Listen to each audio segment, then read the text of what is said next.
Tonight, though, Hearts face as tough a challenge as any in the past. They're in Rotterdam to face Feyenoord, the winners of this UEFA Cup just 2 years ago in their own intimidating De Kuip Stadium.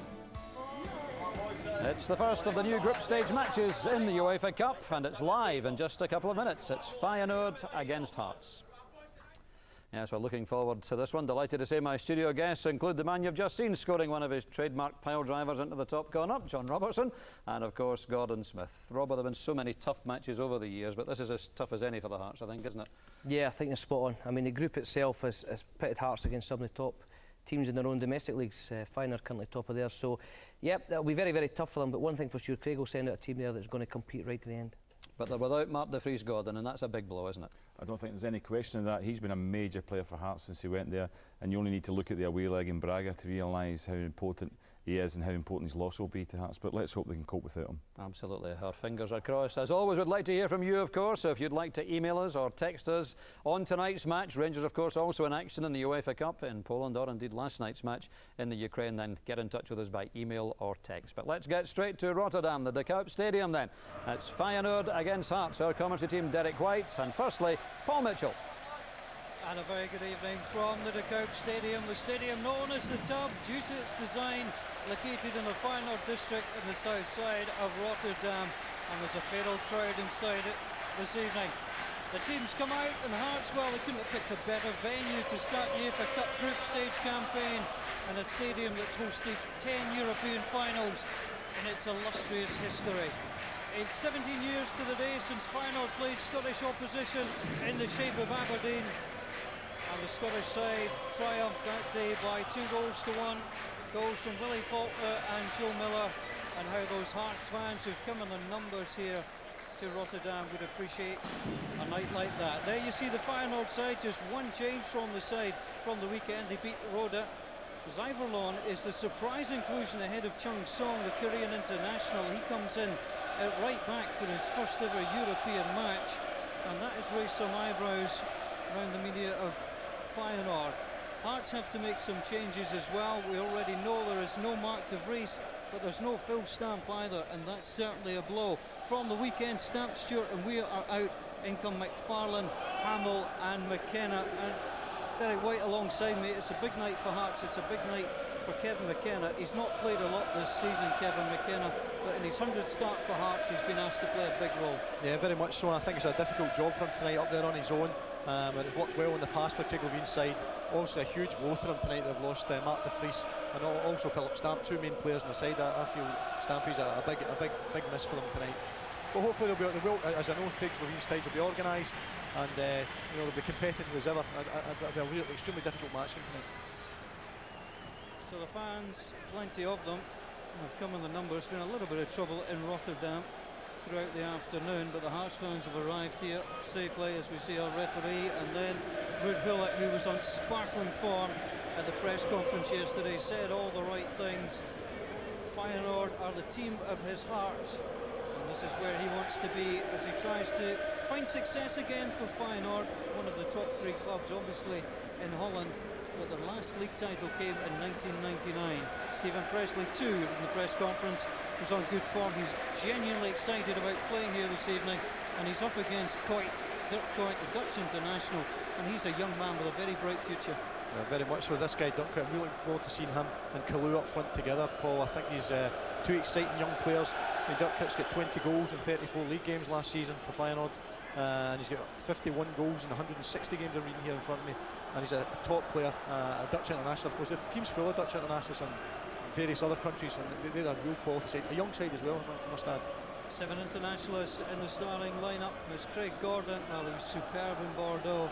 He'll have to be even better than that tonight, you suspect, to keep out Messrs Kalou and Kuyt.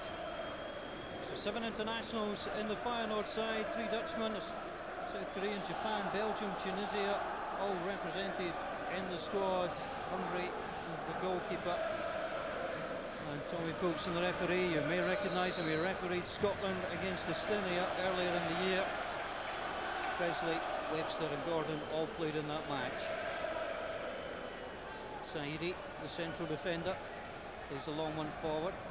For Robbie Nielsen, took it awkwardly. Kalou picks up Immediately Feyenoord go on the attack. That's nicely back to Kalou. Kalou goes past his man. Early claim for a free kick. Then the early shot comes in. 24 seconds on the watch, and already we knew it's been confirmed. They're dangerous. Yeah, they're very positive. That's a great bit of move here. Great tackle, same tackle. Good. That's a good early one for Craig Gordon. Got hold of the ball there, settle him down. And you see with the formation set up right away, Hearts are playing just with the big guy McKenna up front on his own. 5 across the middle of the park there, just to maybe try and stifle it a wee bit. But they've got Koita and Kalou up front, and you've got Hoore on the far side as well. On the left side, being very positive and trying to get forward there. So Hearts' chances will be at a premium, you suspect, but they will try and come forward. Craig Levein, a deep thinker, and he's up against Ruud Gullit, first former national to win the FA Cup as a manager. An achievement he's very proud of. And Hearts will have the throw through Robbie Nielsen. Nielsen with a throw into the box. Saidi was there, comes down for Hearts. There's an early chance. The goalkeeper comes, flaps. Well, there's Hart there for Hearts, so Feyenoord do bring the ball away. Comes past Hartley. Out to Castellan on the near side. Pokes the little ball forward. Presley with a good challenge. It's important for Presley to try and get that early challenge. Let the forward know that he's there. Farland plays the ball back to Andy Webster. Craig Levein said he's very impressed with the forwards, the midfield, but the back four could be their weak point if they have one. Yeah, well, they're obviously under pressure there from the front from Robbie Nielsen. That's a dangerous weapon for Hearts to get the ball into the box. Physically, they're a bigger side, I think, with both teams here. The bigger side than Feyenoord, Hearts, and you know they have to use that to their advantage if they can. Here comes Kalou. He's got pace. He runs at Presley. Stands up the Hearts captain. Comes in field to Hoore, the Belgian. Watch the ball back. Nicely done. Comes out to the near side. Romeo Castellan. Romeo goes past Alan Maybury. And Alan Maybury pops him to the turf, and Hearts will have a free kick to defend. Yeah, I think it was definitely a free kick there. It's just a lot of skill. The right hand side there. Yeah, it's a foul, definitely. So Castellan, who's been in the Dutch squad of late, former Den Haag player. And Hearts will have to defend. Ball comes in, Gordon comes for it, takes it. Good early catch, good decisive goalkeeping. Yeah, man of the match this evening. The prize is a digital radio. You can give us a call 09011 110 861. Listen to some fantastic sports coverage on Radio Scotland and wonderful digital quality. Good early take from Craig Gordon. Yeah, I think that'll do his confidence a world of good, as his earlier save did as well. It's just interesting at corner kicks there, Paul. The Hearts that have watched them in the last few seasons as well, they get everybody back, and I feel I'm not telling Craig Levein how to do his job in any way, but I feel as if you get a clearance, you have to have someone up the park to get hold and retain possession, and they don't. They just, if they do clear it, there's no one there to hit. They're certainly very comfortable on the ball, Feyenoord. One of 6 Dutch teams still involved in European competition. Farland tries to put some pressure. Saidi, the Tunisian, comes out to the near side. Let's me try and get some early pressure on Zane Zuberlin on his European debut. Slow ball out wide, Hamill sees it go past him. There has to come back. However, the Dutch internationalist plays it to his central defensive partner. Feyenoord very deliberate in their build-up. Here comes Coit. Coit tries to split with Castellan. Maybury read the danger the last time. Shepherded it away. Saw the danger last time and gave away the free kick. That time the defending was better. Yeah, unfortunately a little slip there, but managed to clear it. Big Webster then. Cleverland infield to Ono. Ono plays a tempting ball in, but again comfortable from the Hearts goalkeeper. Again, Paul, you're looking at the formation of the Feyenoord side here. They're very much at times, you know, they've got great width on their side. With Hoore on one side and Romeo Castellan on this side here, and they make great use of the pitch and the width of it. And at times they're playing almost 4 up front, and the movement's fantastic. And here they come again, showing that movement. Castellan, 2 Hearts players tracking back. It's Kisnorbo, the Australian. Maybury comes across. Ball knocked out of play. I mean, it's a perfect playing surface. We had a chance to look at it earlier. It's a beautiful place to play football.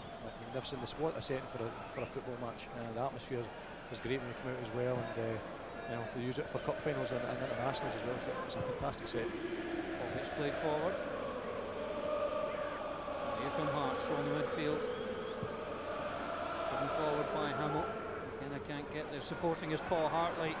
trying to be brave against Saidi. Karim Saidi picked up, played the ball out wide.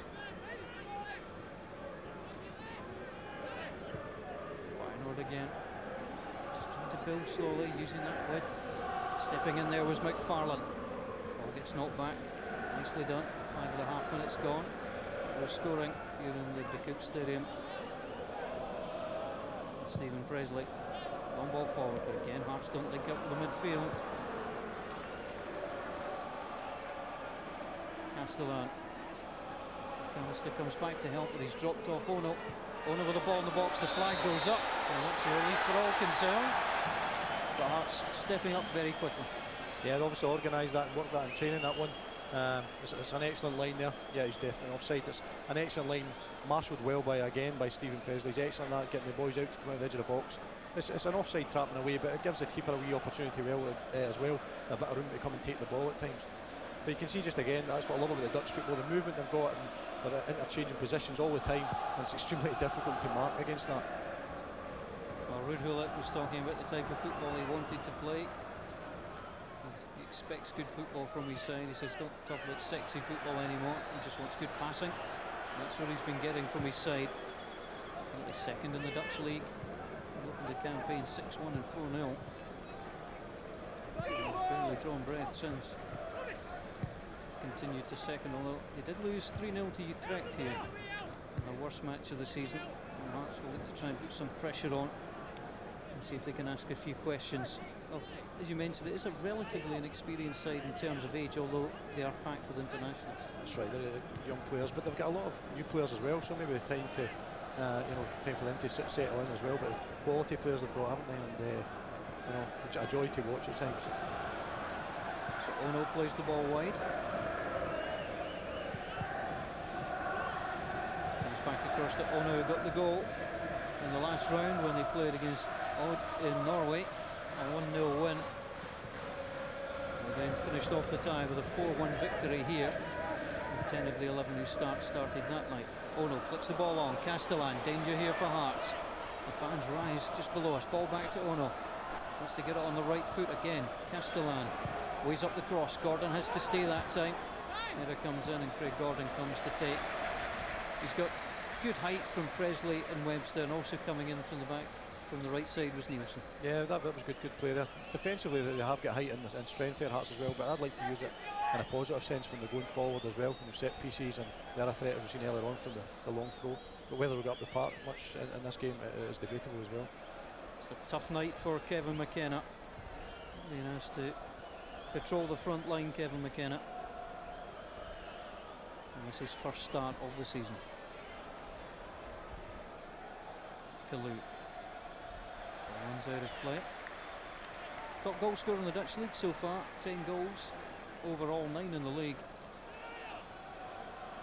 A very exciting player as well. Yeah. Paul's 19 years old, you know, and we'll all remember his brother, who's a fantastic player for him as well. At Feyenoord, I think he's at Auxerre now, his brother. That's right, his brother basically said to Ruud Gullit, I'm leaving, but hey, you want a replacement? Yeah, I'm sure, as Ruud Gullit said in his press conference yesterday, he'd love to have both of them on the same side.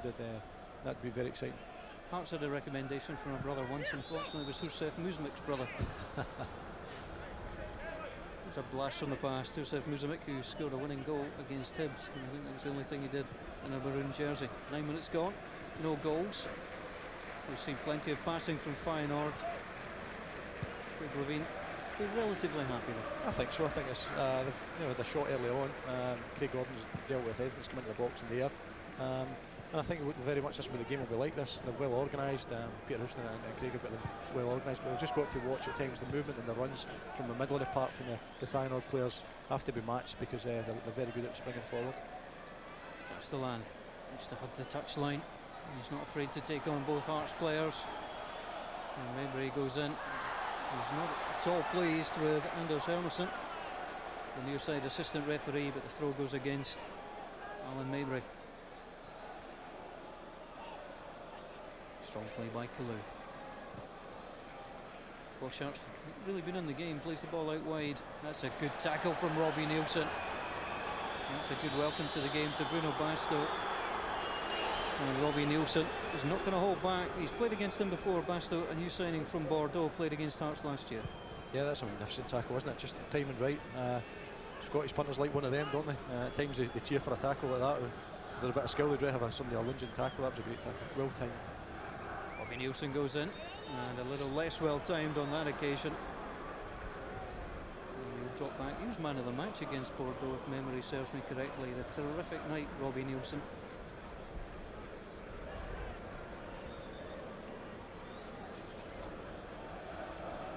So if you're just joining us, Hearts are without Mark de Vries for the first time in a European tie under Craig Levein.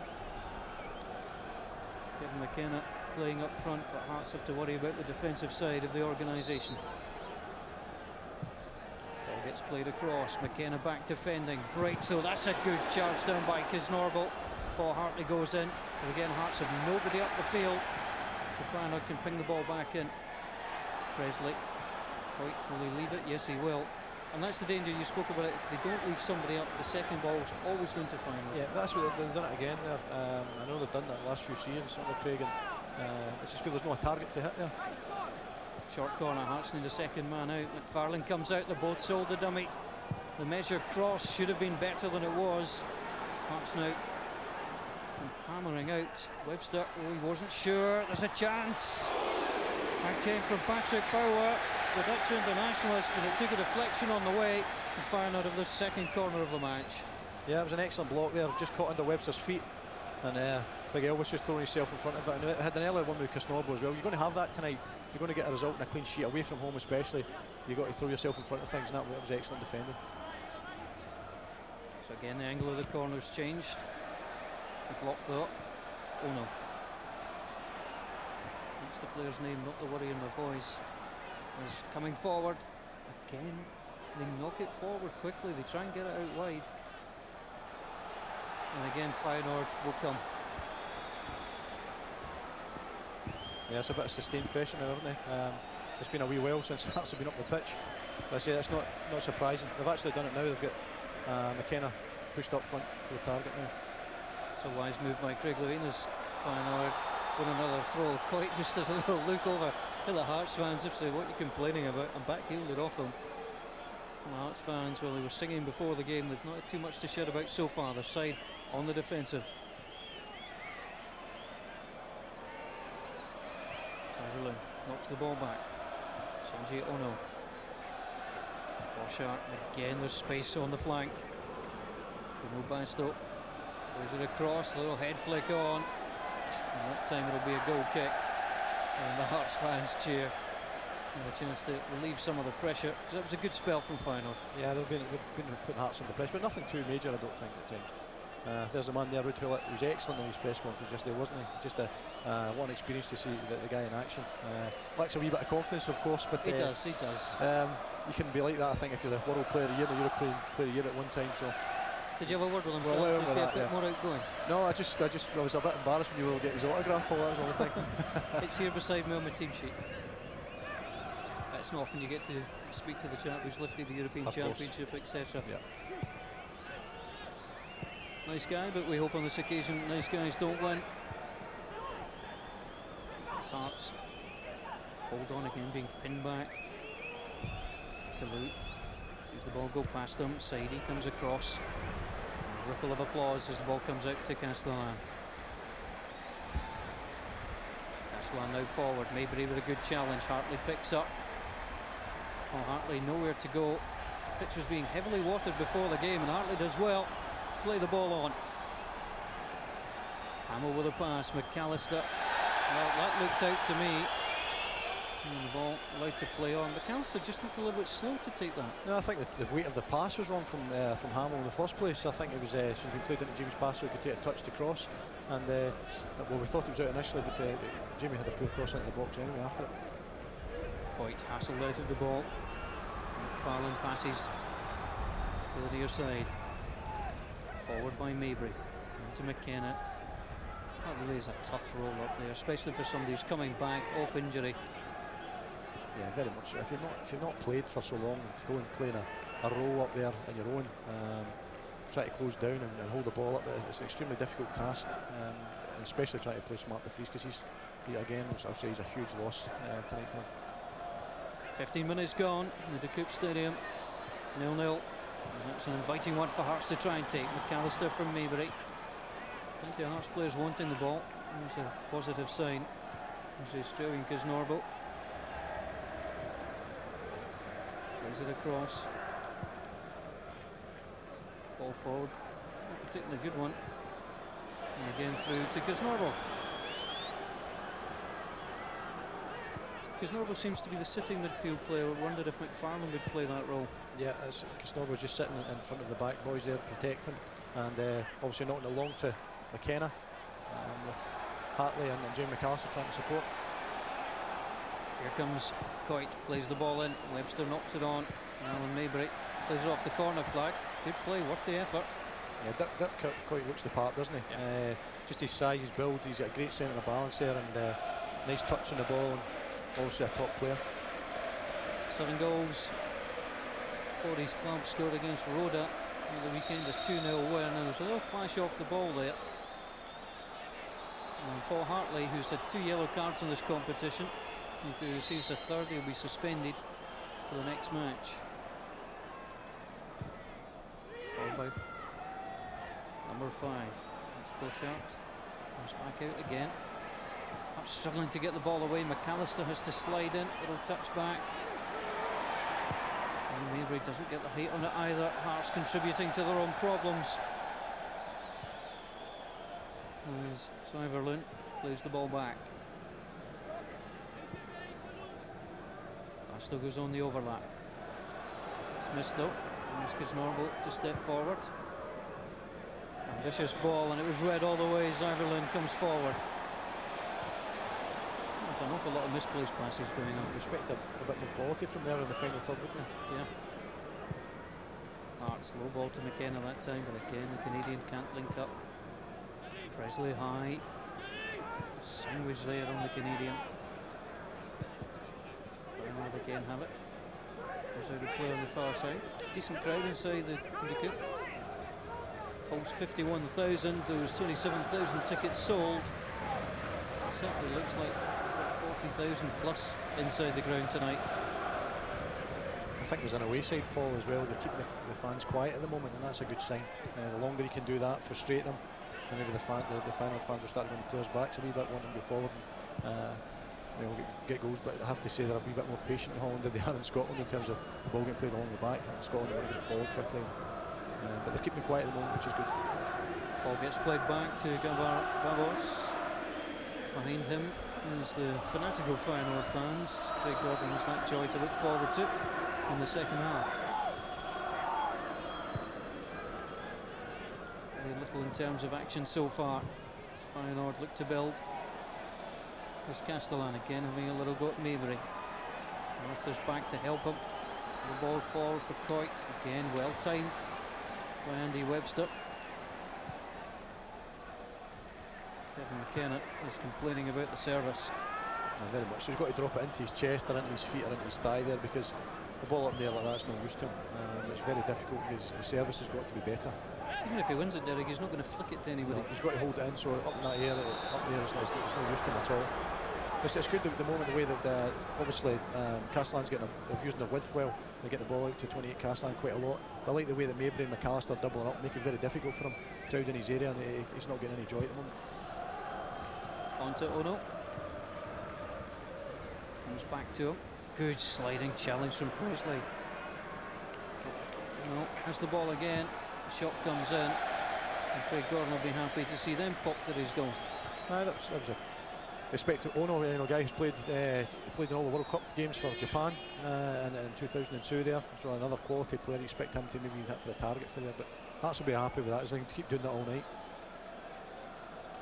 So Craig Gordon with the Hearts goal. It's considerably warmer than where he was last week. Chisinau. Scotland's 1-1 draw with Moldova. The ball gets played out. Kevin McKenna and the Hearts away kit, and they share the same colours of the away kit as Feyenoord.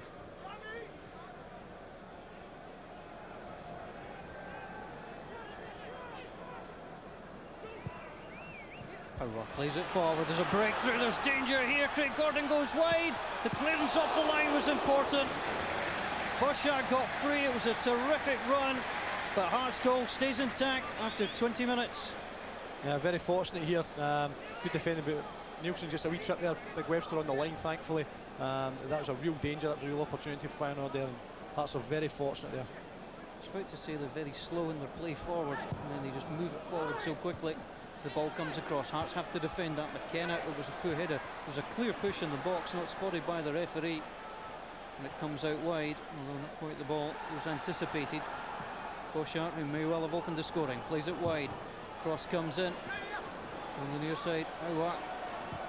He hooks it across. Danger here. Hearts want offside. It's not been given. And it's Dirk Kuyt who gets his 8th goal of the season, and Hearts are behind after 21 minutes. It's Feyenoord 1, Hearts 0. Yeah, I just thought when they cleared the danger initially there, it was offside.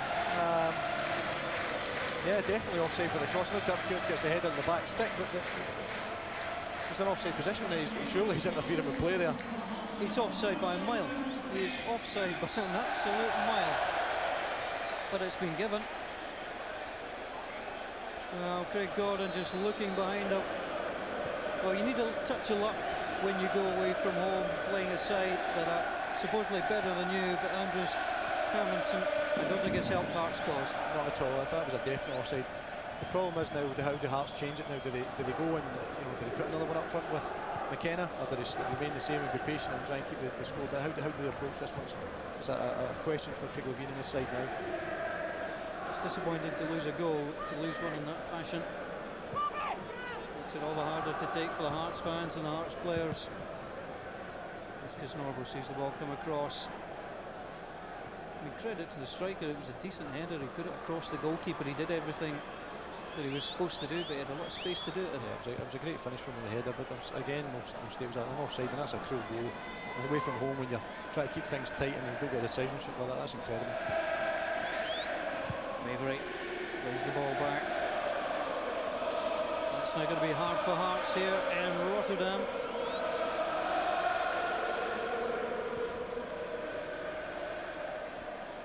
Webster forward. Again, can't pick up McKenna. I wonder if the short ball through the midfield would be the better option. As Kalou picks up, plays it out wide. The distribution from the back is going to be better service to the front guys from Webster, especially there, and Nielsen earlier on. They have to get the proper service into the front guys if they're going to get any kind of attacks going in this game. Look like they might just try and kill the game off very quickly with a good spell here. Yeah, well, I'm just looking, you were saying earlier, but it's amazing how Feyenoord, you think, they'll just keep possession. Get the final third, they're explosive, aren't they? And they've got all the tricks and the pace, and just seem to come to life, and that's a lot of seem to do that. But it was too very difficult for Hearts to get back into this one. Nielsen to McFarlane, McKenna going through, and there's some work for Ivor Babos. He's not had too much to do, the Hungarian.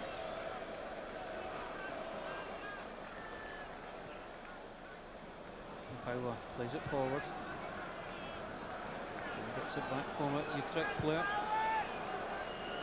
What the little kid McKenna can do to put pressure on.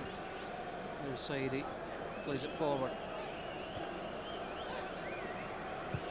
The fans are extremely patient, aren't they, with the way they're keeping the ball, and there'll be a few rumbles in Scotland if that was happening at the moment. Yeah, we'll do a fan swap. We'll get the Partick Thistle fans out here to watch Feyenoord. I think even looking at Hearts, they haven't changed yet at all. They're set up. They still went the 4-5-1 with McKenna up front, and this is when they have to make things count. It's scraps like this Hearts have got to take. McAllister plays the ball in, but only McKenna was up, and despite the fact that McAllister was going down the left-hand side, there was very little support coming with. That's maybe a fear of trying to get, because they're very good in counter-attack, but if they're going to try and get back into the match, they've got to get more bodies pouring into the box. So 2 balls on the pitch, and it's nonchalantly flicked away by Ono. Alan Maybury. It's the ball back from McAllister. Now the angled ball in. Easy take for the goalkeeper. And he'll go route one very early, looking for Kalou. Presley will just knock that back onto his goalkeeper. It's not like there's been, chance after chance. I mean, Feyenoord have a lot of the possession, Derek, but they've not really pressurised too much. But they've proved through Boschart coming forward and then through the goal that they can hit Hearts, and that's what they've got to be wary of. And I'm just wondering if that's why Kisnorbo will just continue to sit. Yeah, I don't think that will change the whole evening. I think he'll sit in front and try and protect, because a very good counter-attack in the break, and a danger, a direct kick from the goalkeeper there. With the pace of Salou up front, you've got to be very careful. But a cool head from Stephen Presley to mop that one up. Cyberlin into Castellan. Again defended by the tag team of Mabry and McAllister.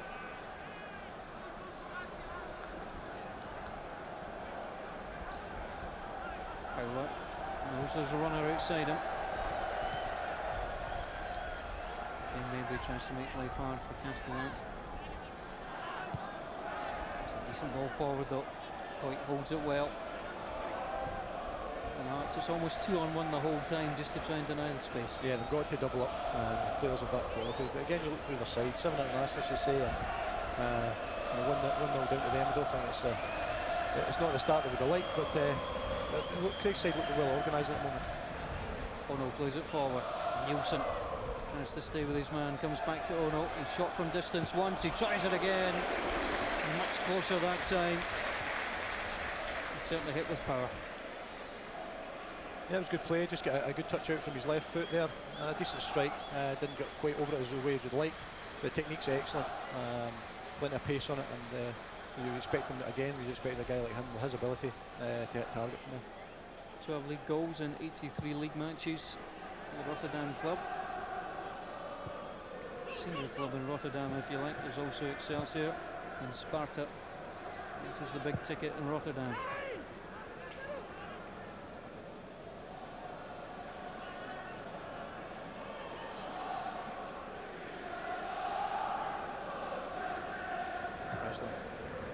Ball forward. 27 minutes gone. Hearts trailing by 1-0. They'll feel hard done by with the goal from Coit. The header after 21 minutes. Hearts coming forward. Good link play. Nielsen tries to keep the ball. Does so. It's got Hartley forward. Hartley goes after it. It's going to take a touch. He comes for it, and the corner kick is awarded. Good play, Paul Hartley. Well done. That's more like it. Chasing a lost cause. You see the Hearts fans getting up there. Get them something to shout about as well. That's great. Goalkeeper just comes to the very edge of his box. Good touch. So Hearts for the first corner of the match. Plenty of bodies forward to try and get something on target. The goalkeeper punches. Farland's a tough job in his hands. He did well. As did Alan Mabry. To go backwards, which is the disappointment.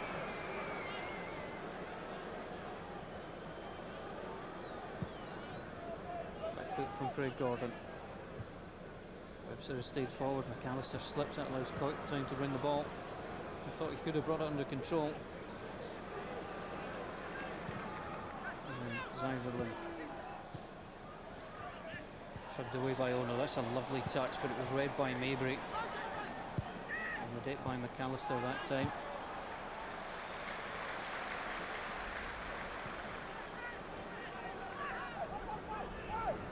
Yeah, Hearts are winning back this possession in the middle of the park. As I said earlier, they've got to get better at distribution there, because it's so frustrating when they're giving the ball away so often like that. Well, Hearts have just won 7 times in 30 away matches. In recent years, the away wins have come in places like Iceland and Estonia. So nobody doubts the hard work is. What a mistake that was. Well, that was a good lesson on how to make the simple very difficult. Yeah, direct pass from the back over the top, and a bit of confusion, as Craig Levine had said earlier on. They felt it was a weakness in the back boys. Seemed to have improved right there. The only exception to Hearts' recent rule, Bordeaux, the fine win they had over there, the goal through Mark de Vries. Ball comes in, Coit this time, gets the header away. Paul Hartley goes after it. Decent play by Hartley, just made sure Ono wasn't going to go past him.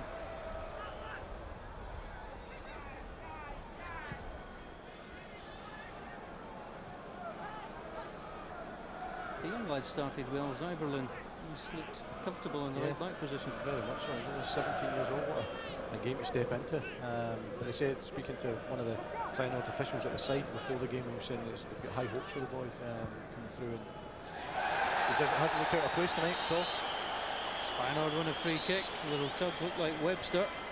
And Kalou, who just dust himself down, get back up. That's a bit of free kick to defend. Very strong, isn't he? Yeah.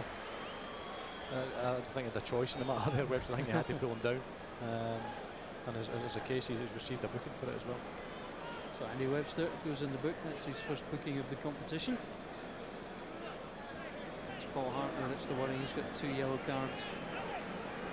It's Hearts' next match against Schalke at Murrayfield. Schalke at home to Basel this evening. Up to date with that match. Free kick comes in, Wall does its job, and then McFarlane steps forward because Norbo, he looked up to see who was available to hold on. McFarlane's first touch wasn't great, but Hearts hold on to the ball.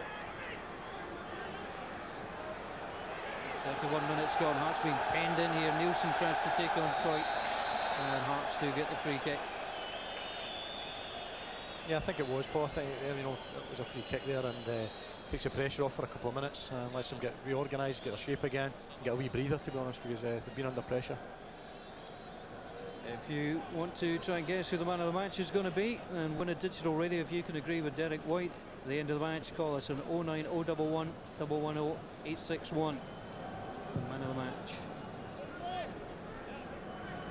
Kennett trying to flick the ball on. Hearts have it through Hamill on the right side. Has to hold up Hamill. Worked free well. That's an interesting cross, just too close to the goalkeeper. But the encouraging sign is he got free, got the ball in the box. Yeah, that's better, because obviously you've seen Jimmy McAllister and Hartley bursting into the box with McKenna. It was a decent delivery, but still again got a wee bit better. White. Short for the ball. Sharp easily mops up. The field player, he tends to sit. And Hearts conceding ground. Patrick Power comes forward again. Sharp again on the far side. Bruno Basto makes himself available. That's a poor ball though. Hearts have it. Good play by McKenna that time. That's what he's got to do. Hold up from the midfield players into play. Hamill though wanted too long. Kalou to Castellan. This is where Feyenoord are quick. Kalou's making a good run. Castellan gets away from Kiznorbe. Wants to go in the box himself.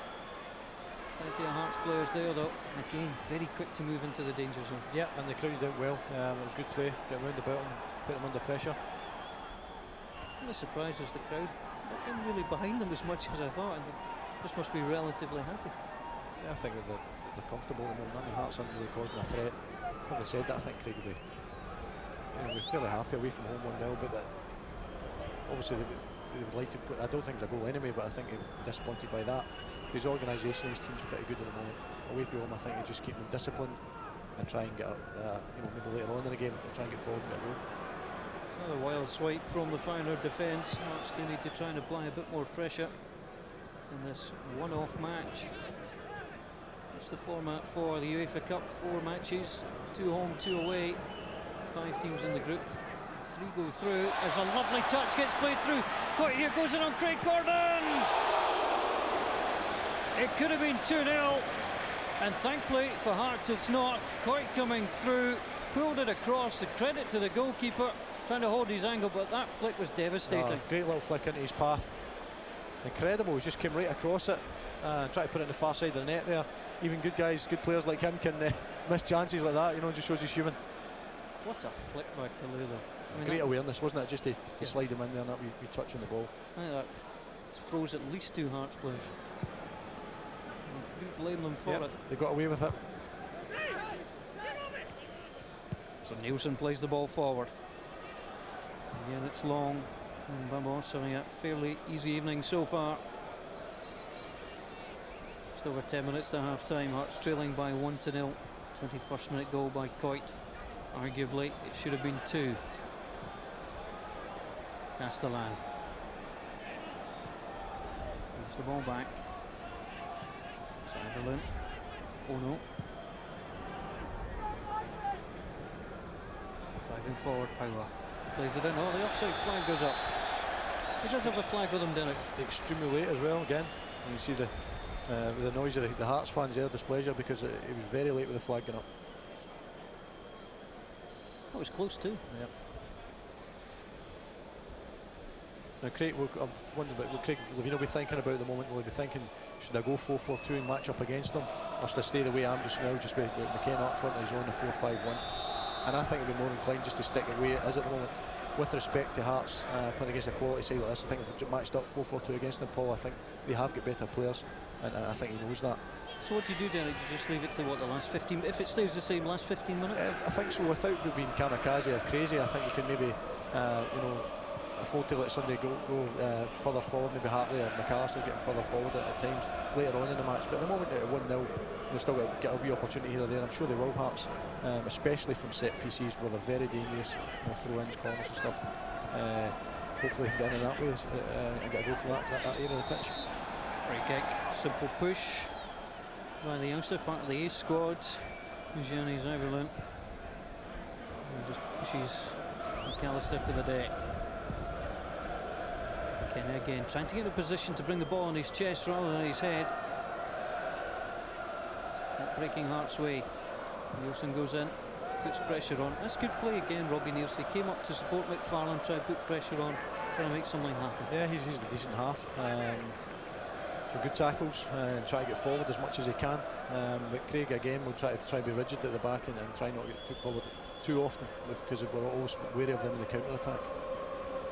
Long ball into the box, leave for McKenna, could break for McAllister, brings it down, he wants some help, turns it round, gets the touch, Hamill slides it out wide, McKenna's offside! The Hearts fans see the flag very quickly, so they don't celebrate, but Kevin McKenna doesn't agree. But encouraging again from Hearts. There you go, they can get in. Initially, that's incredible. Well, it's Paul Hartley. Paul Hartley standing in offside position, but he's not interfering with play. And we've seen the goal earlier on. The Feyenoord get what's the rules here? Well, there's a good talking point for the boys as Craig Gordon's come out. What's he doing? Long ball gets played through. Craig Gordon absent without authorised leave. I'll tell you what, that could have been nasty. That's very fortunate there. I don't think he has to come there at all. You know, if he waits on his line, he's still got a lot to do with maybe coming back. And you know, for him to score from there, it would be very difficult. Castellan, and he's actually made up Castellan's mind by coming rushing out there, where he can put the ball. That was a big let-off for Hearts there. Terrific pass though by Ono, wasn't it? Spotted again. It. Yeah, that's the quality you get, players like that. Well, it's been a first half. Hearts have had few chances. Kevin McKenna has had the ball in the net. It's played out wide, little touch. Robbie Nielsen is there. And Robbie Nielsen has put his captain in trouble, because I don't think Stephen Presley had much choice on that occasion. Until he goes down. That's why I call it a good foul. I think if you get one, because I think at times he's away from her and you take a yellow card for that, because he was a chance to go bare down and goal, and I think you take a booking for that one. Was that a David Beckham good foul? Well, yes, it could be that it happens in the game, but I think Stephen had to do that there. I think it's just a bit of experience. Absolutely right. No choice. First booking of the FA Cup for the Hearts captain. Now Hearts claiming the ball was out, and it was, as Feyenoord make a rare mistake on the far side. Boschart, who came close after 20 minutes, is the ball cleared off the line by Andy Webster. Well, going back to the goal again, Hearts goal there, I don't think Craig Levein and Peter Houston will be too happy with that when they see it again. Paul Hartley was in offside position, but he wasn't interfering with play at all. Ball gets played forward. I mean, this interfering with play thing, I'm sure the boys at half-time will go into in great detail. It's not the most clear-cut law that we have in the game. Well, they'll be agreed because of the goal that they have lost through it. Their player was definitely in an offside position when Dirk Hoyt at the back stick came in with the header. Now, he surely was interfering with play there. Well, the ball was going to that area, wasn't it? Exactly, yeah. And that occasion there, it wasn't happening. Hearts have got a problem, and Graham Weir is going to come on, and I'm wondering, looking around, it's Neil McFarlane who's being withdrawn. Injury or tactical? Well, he seems to be running off the pitch okay. Maybe this is the time in the match that Craig says, right, we need to change it and have a go. He's going to do it. He's going to put two up front. He's matched up 4-4-2. That's good. That's a good sign. He's positive. He obviously thinks he knows perhaps that they have got better players, but why not? Let's go 4-4-2 match up, and because they aren't getting out at all, Hearts. They're not getting out enough. It's very difficult to hit one man up front, and with respect, he's not a De Vries, so you know, with two up, young Weir up front beside him, Graham Weir, it'll definitely help. So Hearts have a free kick to defend. 4.5 minutes to the break plus any stoppage time. Castellani's been a nuisance on the right side. Ball gets played back. I mean, the question for Paul Hartley, I mean, really, in the new language, the player is either active or inactive. I mean, there shouldn't be, you know, a discrepancy between that. Yeah, and the judgments worked against Hearts both occasions. Aye, and I think Paul Hartley was trying to come out of the box anyway. He was coming away from play, and you know how he was deemed to be interfering with player, I don't know. Whereas they go back to the final goal again, I can't believe that, because the guy is in a position where the header comes from, so surely he's interfering with play. Well, sometimes these things go with you, sometimes they don't. Craig Levein knows that they've not quite gone his way, but he's made his first change after 40 minutes. Let's see if Graham Weir can provide some support. Not if he keeps getting balls played to him like that. Coit again, danger man looking for Kalu, headed away.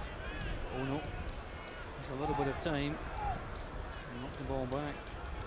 So Feyenoord start here at home against Hearts. They then go to Ferencváros. They've got Schalke at home as well. Away to Bâle to round off their Group A opponents.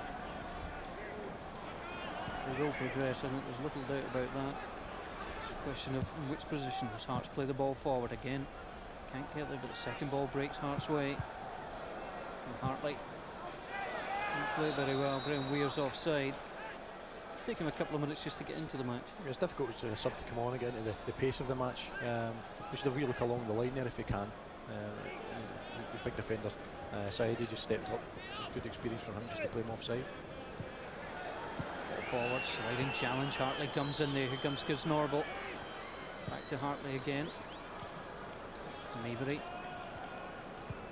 And to Hartley. Is Hartley going to sit more now that Kisnorble's off? I beg your pardon, now that McFarlane's off. Yeah. Is he going to sit slightly further back? Because he was the one that was trying to, you know, trying to support McKenna. Of course, he was the one who tried to support, but I think at times that's the type of player he is, Hartley anyway. Try and get forward, but he'll be a bit more disciplined role now, I would feel, with the sort of four across the middle now. Long throw from Robbie Nielsen. Dealt with well. Quite plays the ball back. Here's Kalu. And Paul Hartley goes across, takes the touch. Took a little knock too, Paul Hartley. Sore one, and I think that could be blood from the nose. He'll take a chance and come right back on. I think he'll be fine. I'm sure he's had a few of them in his career, and he'll have a lot more as well. Zyverlund holding off McAllister, but McAllister was illegal contact, trying to get near the ball. Now forward from Saidi. Presley desperately tries to win the ball. Bono has it again. On the deck, but Webster read it. McAllister. He slipped on a few occasions, Jamie McAllister, and again the shot, tight passing, causing Hearts problems. So that comes up to McKenna. Rounded up, went for the run. Kisnorble fooled everybody and himself. And the Feyenoord fans starting to be a little bit restless. Overall in the first half, Derek, your thoughts? First half, I think 1-0. Craig will be slightly happy with that, because it could have been a lot worse, of course. Coit had a chance, it went wide, and Castellan had one, and Craig Gordon can run out, put wide, to be 3-0. Having said that, we agreed at the goal, because the goal should have stood, I felt. The finish was good, and it should have been a goal. But his organisation's good. Craig is always with Hearts team, his Hearts teams.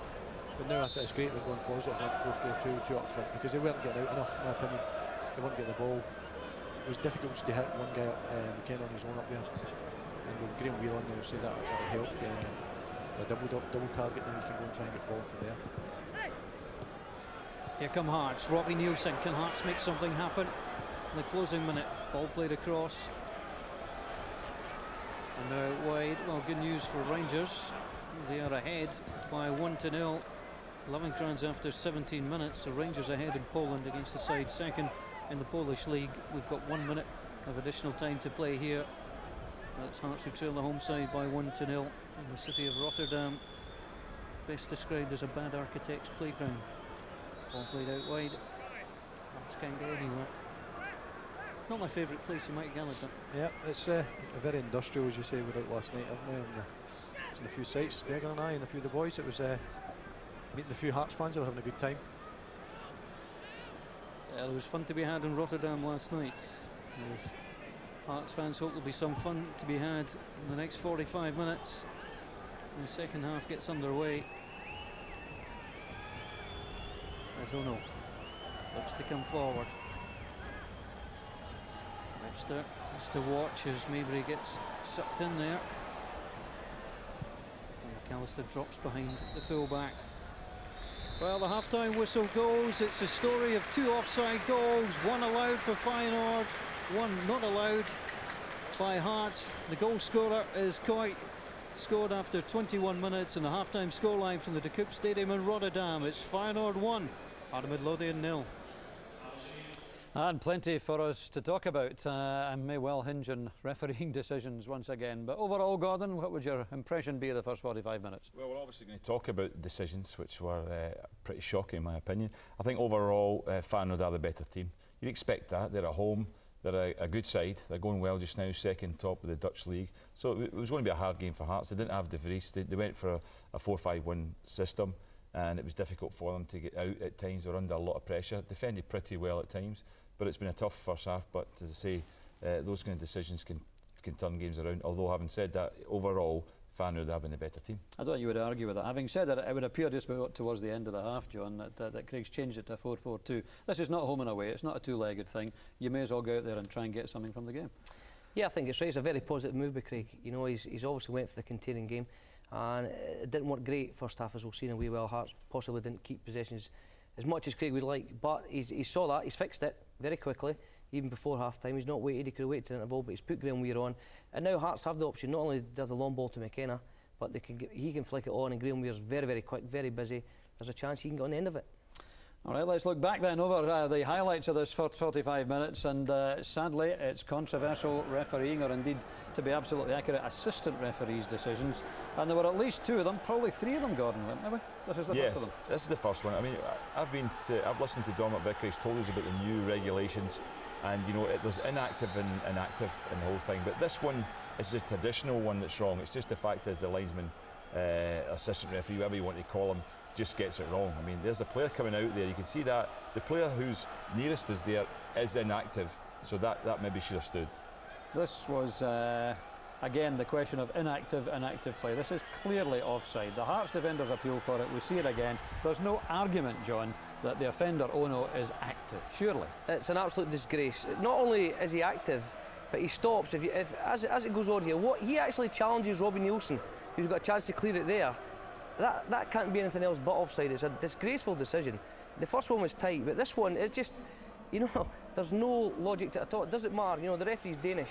It doesn't matter what country you come from, there is no way in any country that I know of that can't be anything else but offside. Absolutely. Coit is not a problem, the goal scorer. Yes. It's Ono who is obviously offside. So Hearts badly done by. What about this one? I think Hearts are badly done by here again. Oh, even worse so. Watch, Paul Hartley's walking away, so he's totally inactive in that situation there. The active player is Kev McKenna, because he scores. And watch this, he's well onside. This is a shocking decision. You should be ashamed of him. Look at how onside he is. Paul Hartley's inactive and walking out from the situation, not involved at all. We could get any referee on here tonight would say that goal should have stood. That's a disgraceful decision, and it's cost Hearts. I mean, they're a goal down. Obviously, Feyenoord have been a better team, but they could have been in the game with that goal. Without a doubt, and as you can understand, Hearts fans, in fact, even other fans of other clubs, Kiv says, I've never seen us poor a call from an assistant ref. Gary from Bathgate, a Celtic supporter, there should be sanctions by UEFA against referees and assistants who make errors which impact on the result of a match. Malky and Broxburn, where do UEFA find these referees? It's soul destroying. Hearts looked comfortable up until then. The fourth official was shocking for the first goal. If I was Levine, I'd be raging at the ref, says Matthew Delaney in Aberdeen. You won't get any argument from us, lads. We agree absolutely. absolutely shocking refereeing, both by the referee himself and by the linesman. Having said that, Hearts have certainly early on been very careless, giving away a lot of possession, Gordon, haven't they? Yeah, I think they found it tough. But they were obviously just playing one man up front, but an awful lot of times they were playing some longer balls, trying to pick out people, and it just didn't quite work for them. They're keeping possession, but you know, it was difficult for them. I mean, they got players forward there, but there was quite a few times when, as I say, they ended up having just knocked the ball long, but it was given away, and it's caused them problems because Feyenoord were picking everything up and just coming back at them all the time, and that was the difficult thing. I think maybe that's the reason why, you know, Craig Levein has made a change and maybe going with a couple up front. Hearts haven't been seen a great deal as an attacking force, although we agree they certainly should have had a goal. But when your back's to the wall anyway, Robbo, I mean, you just can't afford to give the ball back again like this, can you? No, it's difficult, and it was said in commentary there, and Derek was joking about it, that if it had been a Scottish game, the way Feyenoord were keeping the ball, the fans would be booing. And we've said it for years, and until we educate our fans on a passing game and keeping the ball, we'll not progress in Europe. You've seen it with Rangers at the top level, you've seen it with Celtic at the top level, how more comfortable teams are on the ball. And Hearts have tried to play out, but with the one man up front, they've not really got the support there so far. But having changed to 4-4-2, then I think there'll be a lot more positive second half. Yeah, how often do you hear the cry from the crowd, get it up the park? The long throw threat from Robbie Nielsen, which we're well aware of in the SPL, Gordon, and he definitely does carry a threat. He throws it a long way, doesn't he? Oh, he's got a tremendous throw on him, and it just shows you the panic that got into their defence with this situation there. They managed to scrape the ball away in the end up, and you just thought if they can only get a few more of those sort of situations with likes of, you know, they had McKenna on there, he's not there now, but I mean, it does cause problems. Robbie Nielsen can throw the ball, I don't know, it's maybe a good 40 yards you can throw it there, but you know, you can see there McKenna's up there, but they can get Webster up there, they can get Presley up there, get a bit of height. That's just a pity they don't have De Vries tonight, because he would also add to the threat that Hearts would have from those sort of situations. Yeah. Andy Webster came to Hearts' rescue, John, didn't he? This was Boschart breaking through, and it was Webster was in the right place at the right time on the goal line. Yeah, as we said earlier on, Feyenoord have had their chances, but this is good defending. This is the kind of defending you need in Europe. You know that the teams are going to be patient, build up, and they're going to come and try and play through the middle with a sharp passing like that. You know, the guys done great. Craig's took a chance to come out, but there's good covering for Andy Webster. That's all good centre-half should do. He got back there and saved the day for Hearts. But if you look at all Feyenoord's clear-cut chances, it's always a pass through the middle.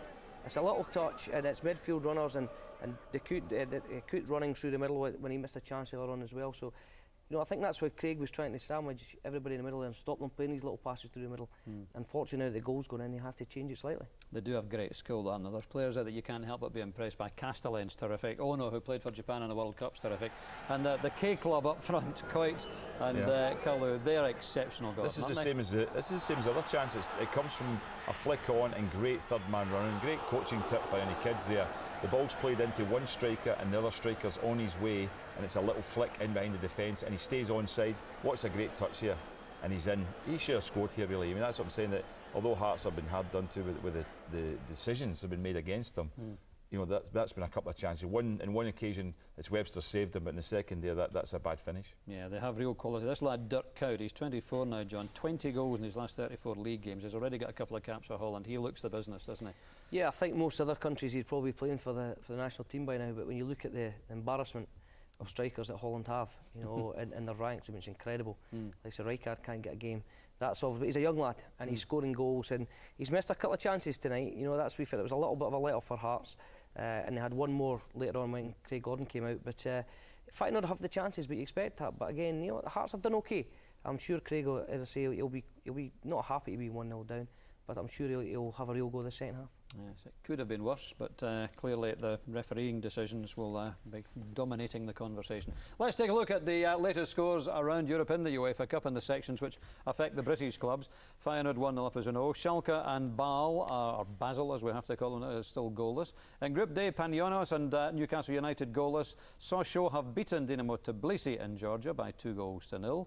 Aijalio of Greece losing out to a Stuart Downing goal for Middlesbrough. That goal came near the end, 12 minutes from the end, coming on as a sub, so that's 3 good away points for Middlesbrough. Lazio Villarreal are goalless. The good news from Poland, Amica Waronki 0, Rangers 1. Peter Lovenkrantz after 17 minutes. That's an excellent start for Rangers. Admittedly, it's a game you would hope they would take something from. They'll now clearly be looking for for 3 points. So that's a good start for Rangers. The news obviously not so good for Celtic, Gordon. We all watched the match last night, and after 45 minutes they looked okay, but in the end it's another very bad away Champions League result, isn't it? It's difficult for them now. I felt Celtic were always going to be playing in a head-to-head for a UEFA Cup spot, and I think the way the game's gone last night now, they're looking obviously to have to beat, they've got to beat them at home. And the thing is, I think they've got to also get points from another game, which might be Milan, but I don't think, certainly Celtic aren't going to qualify in goal difference even if they win the next game at home. So I think they probably have to have a result against Milan at home. Yeah, if we look at the table you can see just how difficult the task's going to be, John. And Shakhtar looked a very useful side actually, didn't they? I mean, it's not going to be easy even at Celtic Park to try and get 3 points. Well, I think we've got to take a reality check at times. When you look at Shakhtar, I've actually spent a hell of a lot of money, £40 million on one player. The guy Brazilian scored a couple of goals last night, whereas I think all Martin O'Neill's really spent this season is £1.5 million on a loan and boosting our players' contracts up, spent about 3 or 4 million. Celtic have a decision to make. You know, how far do they want to chase the Champions League dream? Is it feasible in these financial terms? Because Barcelona, 40–45 million pounds have spent, and Shakhtar Donetsk, who we've not really heard a great deal of, are spending between 14, 15, 16 million pounds. So, you know, I think we'll have to have a wee bit of reality check and understand that other teams are spending more money. I just wonder whether there's a little bit of a backlash here from the Celtic fans against their own board, and so they want to know now that they're perhaps seeing the evidence of the lack of spending over the summer. We all know about keeping the house in order, let's make sure the balance sheet's right, but the fans want to see some money spent, don't they? Yeah, I think it's a fight between the fans and the board because of that, and I think, you know, Martin O'Neill himself was making reference to that last night, that these teams are spending more money, and that's the difference at this level, he's thinking. Life difficult for Celtic in the Champions League. Let's get over to Poland then, and the latest on that Amici Wronki Rangers match from David Curry. Yeah, Wronki 0, Rangers 1. Doogie, there's at the moment, Eriksson just floating in a free kick, but easily taken by the goalkeeper, Mallart's there. Yes, 1-0 to Rangers. Peter Lovenkrantz scoring in the 16th minute from 15 yards out. Some good work from Aberlazi just outside the box as he beat a couple of defenders. He was eventually tackled and the ball broke to Lovenkrantz. He took a touch, then drove the ball past Mallart. Stefan Klos yet to make a save, so it's a good start for Rangers. Amici Wronki 0, Rangers 1. Thanks, David. We'll keep you posted on that one. Meantime, our big live match, of course, Feyenoord 1, Hearts 0 at half-time, but huge controversy over the goal which separates the team at this stage. The more you look at this, John, the worse a decision it is. Yeah, but it's incredible. You can see Ono now at the back post, but he actually interferes with Robbie Nielsen. He actually stops Robbie Nielsen getting to Coit. Coit's not offside, we know that, but he's active, he's challenged for the ball. If Ono had stood and not got involved at all, there might have been a grey area there, but he actually makes an effort to get it as he here. And you'll not watch him now, he knocks Robbie Nielsen out of the way, there you go. And the guy's coming behind him and scored. It's absolutely ridiculous. You could talk about, use any adjective you want to describe this, but the goal should never have stood in a million years. No, that's bad, but the goal that was disallowed for Hearts is even worse. Even worse. Yeah. An even worse decision. That, so what are somebody might even argue that he didn't, the ball didn't come to him. Therefore, you know, that argument could probably be put up by a referee, but the Hearts goal that was disallowed is a total Well, I'm disgrace. just trying to think, what is the assistant referee? And it's two different assistant referees, remember, that have made these two shocking decisions. What are they thinking? What do they believe happened? Or did they simply not see what everybody else saw? I think his argument with that goal would be the fact that Ono didn't put the ball in the net. You know, because he would say the ball was played into his area, but he wasn't active because he didn't actually get possession of the ball. That's sometimes what the argument that's is. a nonsensical argument. I know it is, but that would be his argument. The one at the other end has got less of a case. The one at the other end as well, Hartley's walking out and McKenna's well onside. That's the point I was just going to say there, that you actually look at Paul Hartley. Ono's actually gone and challenged the Hearts player in the box. Yes. Hartley is walking out. He's not in, you know, he's not looking for the ball. He's not even looking for a rebound from McKenna's shot. He's just walking out the box. That's the spirit. That's the spirit of legislation. Yeah, that should have counted. If the player's walking away from the situation, he's clearly inactive. Yes, and the ball goes to an area where he's not, and someone scores. That's fine. He's inactive at that point, and I agree with that new rule. You have to go along with that. But that one there, Ono's definitely active. I don't care what he says. The bottom line then is that Feyenoord's goal shouldn't have counted. Hearts' goal should have counted. But let's not forget, Feyenoord have, I think, been the better team and had the bulk of the chances. So let's not forget that, John. We've got to be realistic. No, we're being realistic. I think you know that's. You can look at the chances we've seen there. Feyenoord have had 3 real clear-cut chances. They've had a goal disallowed that may well have been onside. But the talking point is the 2 goals one that has stood and one that hasn't stood. And you know, somebody made a point earlier about what happens to these linesmen and assistant referees and referees will be sanctioned. They won't get another UEFA Cup game, but it's no good to Hearts now. No, it doesn't help, does it? All right, let's head back then out to the De Kuip Stadium in Rotterdam, and the Hearts fans will be looking for better news in the second half, and how interesting it would be if the Jambos could just get an early goal. Let's get back and rejoin Derek and Paul. And welcome back. I've been having a conversation at half-time with my opposite number on Dutch national television, Ivitter Nagel, and he came across to me and said, what about that first goal? It was clearly offside. He couldn't believe it at all. Incredible, Paul. That's what we're discussing, the same as it has been in the studio there. It was definitely offside, and I say that they'll be aggrieved, but they'll be raging. In fact, Craig will be raging with that, because that's just not at this level. You don't expect that. No, the referee, and it was poor.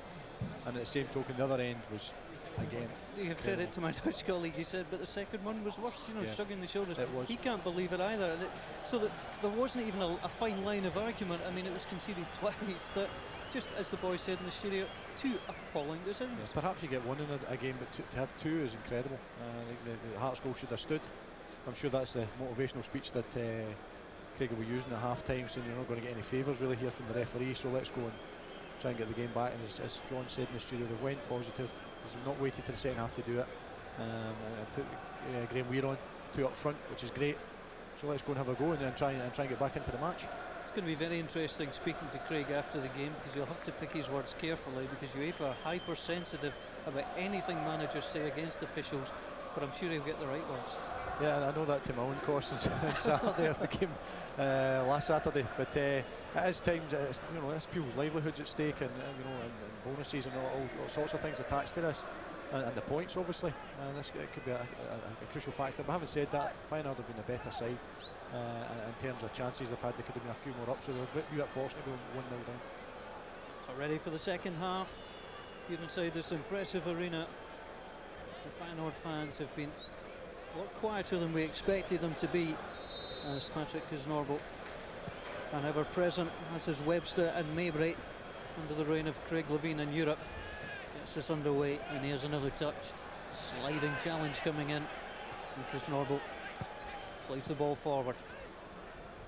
So Hearts looking for a change of fortune in the second half, but they have to watch that man there, Coy.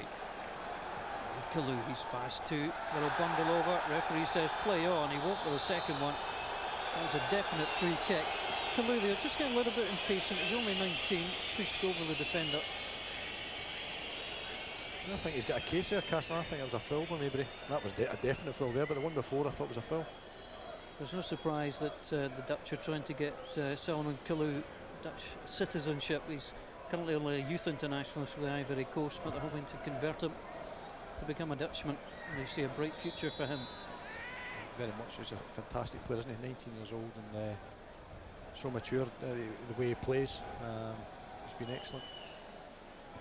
So a free kick will go the way of Feyenoord. So Kevin McKenna just backs away. Played to the far side. McAllister goes across.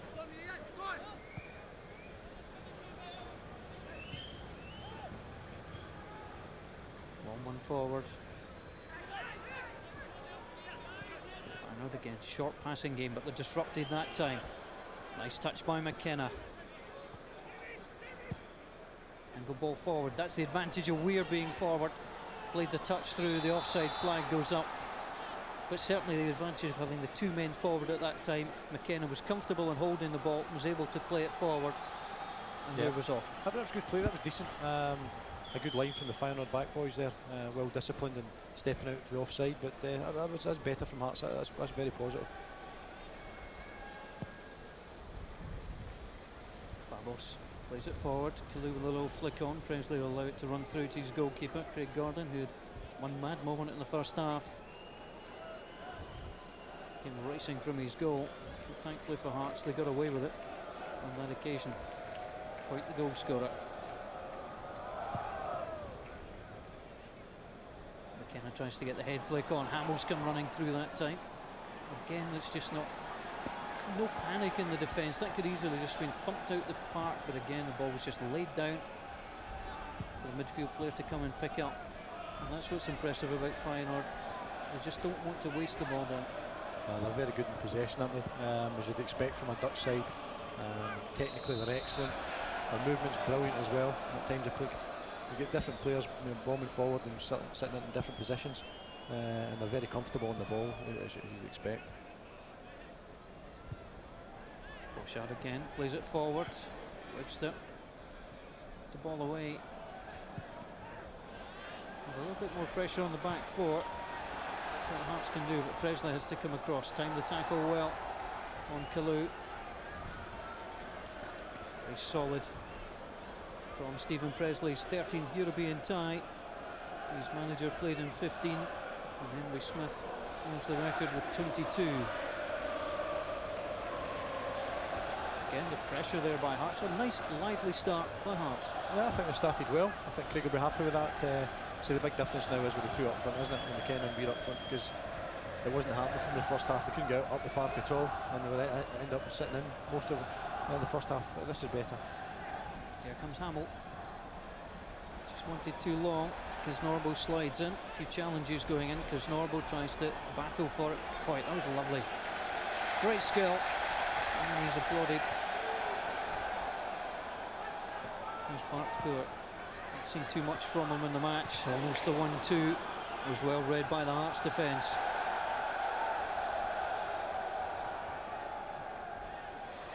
Weir, lovely touch. McKenna. Kisnorbo side. Oh no, read that. And he caught Patrick Kisnorbo. He's up and okay.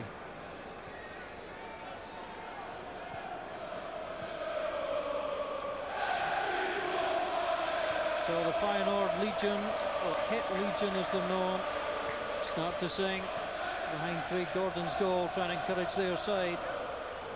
It's Hearts have made the brightest start to the second half, which is almost 5 minutes old. Sandy Webster sees the ball out of play. I was wondering, Derek, because the four in midfield, it doesn't seem to...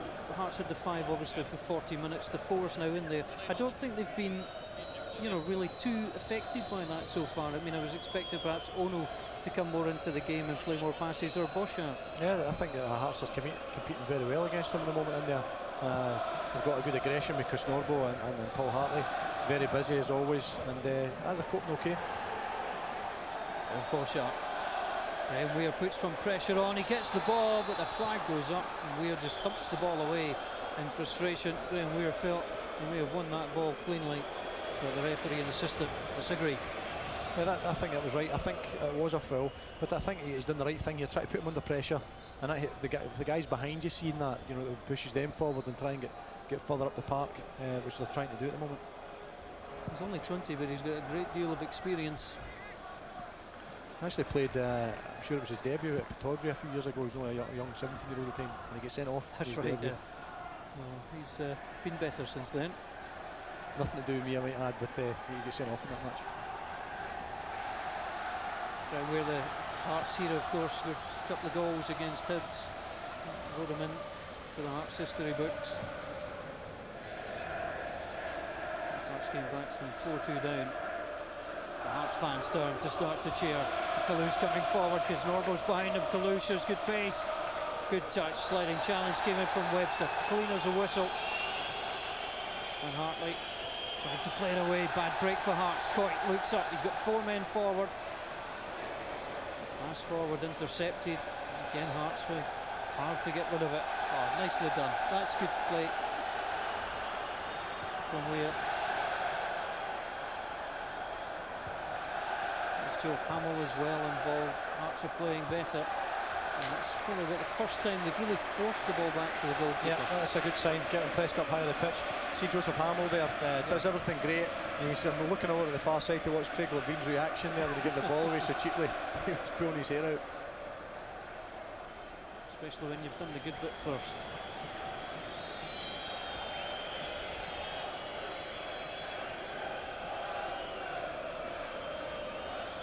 Here comes Robbie Nielsen. More options for him with the cross.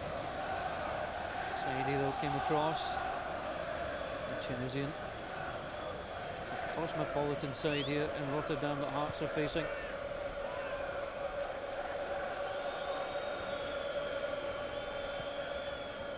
Still looking for McKenna. That comes through. There's a chance here.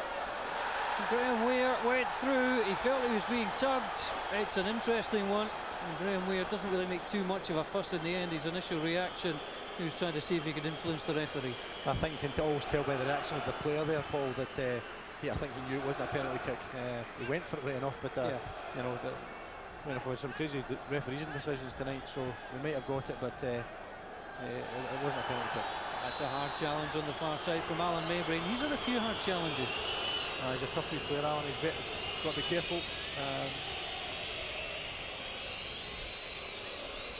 Alan Mabry scores the stretcher to come on, and Patrick Parwa was none too impressed.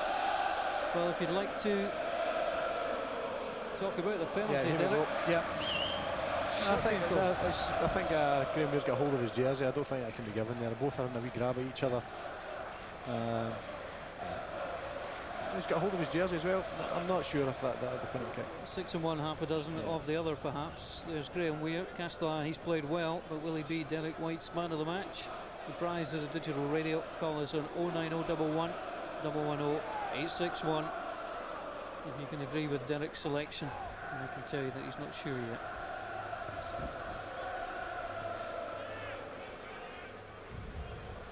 McAllister steps over the ball, wins it. Ball comes to try and close him down. Long ball forward, drifted out of play. The Hearts have certainly looked brighter since Craig Levein has changed it. I don't really see the need for any more changes at this stage, although the bench is a little bit small in terms of European experience. Obviously you got Michael Stewart on the bench. I must say I haven't seen a lot of play, but he's got some experience from Manchester United. Dennis Wines as well, as I know from my time at Aberdeen, and a fantastic finisher and a goal scorer. Maybe not scoring as many goals as Arce did at Inverness, but another one that could come on. Ball played forward. Just some signs that Feyenoord, the passing, just not quite going where they want it to go. No, it just shows you even players like that can be careless on the ball, and I'm sure O'Taylor won't be happy because they're better than that. Craig Levein sees his side trailing by 1-0. The Hearts are still very much in this match. Hamill trying to go after it. That's really the first example of a sort of long, high thump away we've seen from Ono. He's always wanted to try and bring the ball down and play. He has been excellent in possession, hasn't he? Probably one of the better known Japanese players, and his touch and that's what I like about him, a midfield player. Very rarely gives the ball away. It's one of those popular football strips in Japan is the Feyenoord number 8, Ono. As Hearts take the long throw, looking for Weir, and he can't get there. A little bit ambitious, but the Hearts fans only a few things to start thinking about. I'm not quite sure why. Said he felt the need to try and put his hand round Graham Weir. He's a fiery character, Graham Weir, isn't he? And at the moment the rest of them are loving. That was uncalled for Syed. You can understand his I mean the push was unnecessary. That was too. All that was missing was a couple of handbags, and could have got on with it really. But Graham Weir certainly proved a handful so far.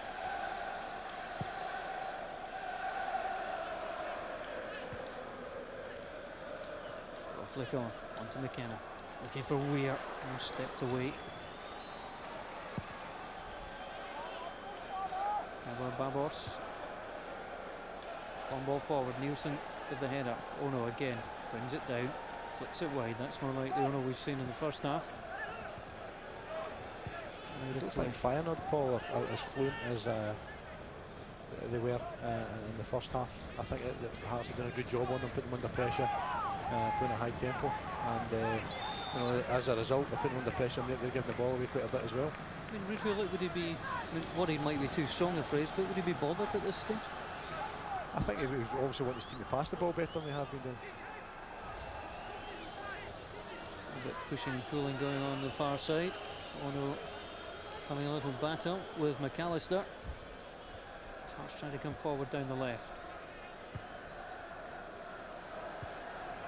And you can see just at the very top of your picture there, Craig Levein is arguing with the assistant as the ball gets played through the middle. Nicely done! And wonderfully finished by Barker. He's hardly been in the game, the Belgian, but what a difference he's just made. And Hearts have got problems in Feyenoord. It was a great through ball, and you can just see with all his experience, 57 caps for Belgium, this guy here, and that's a fantastic finish. Still, we lift over the keeper, plenty of composure, used all his experience there. That's a great finish at a time when I didn't Hearts look like they were under any pressure, having any problems. But that just shows you the quality of the team they're playing against. That's a sore one for Hearts to take. They had been playing well. Graham Weir had changed things. They were starting to get possession. We were worried about the Feyenoord midfield, and he one pass through the middle. Yeah, so that's the quality shining right through, isn't it? You know, we were saying they're not as fluent as they were in the first half, but it's a wee bit of quality ball through the middle, and Hoover just shows all his experience and his composure to finish off a great wee chip over the goalkeeper. Well, Hearts have failed to score in 6 of the 12 matches this season. They need a goal.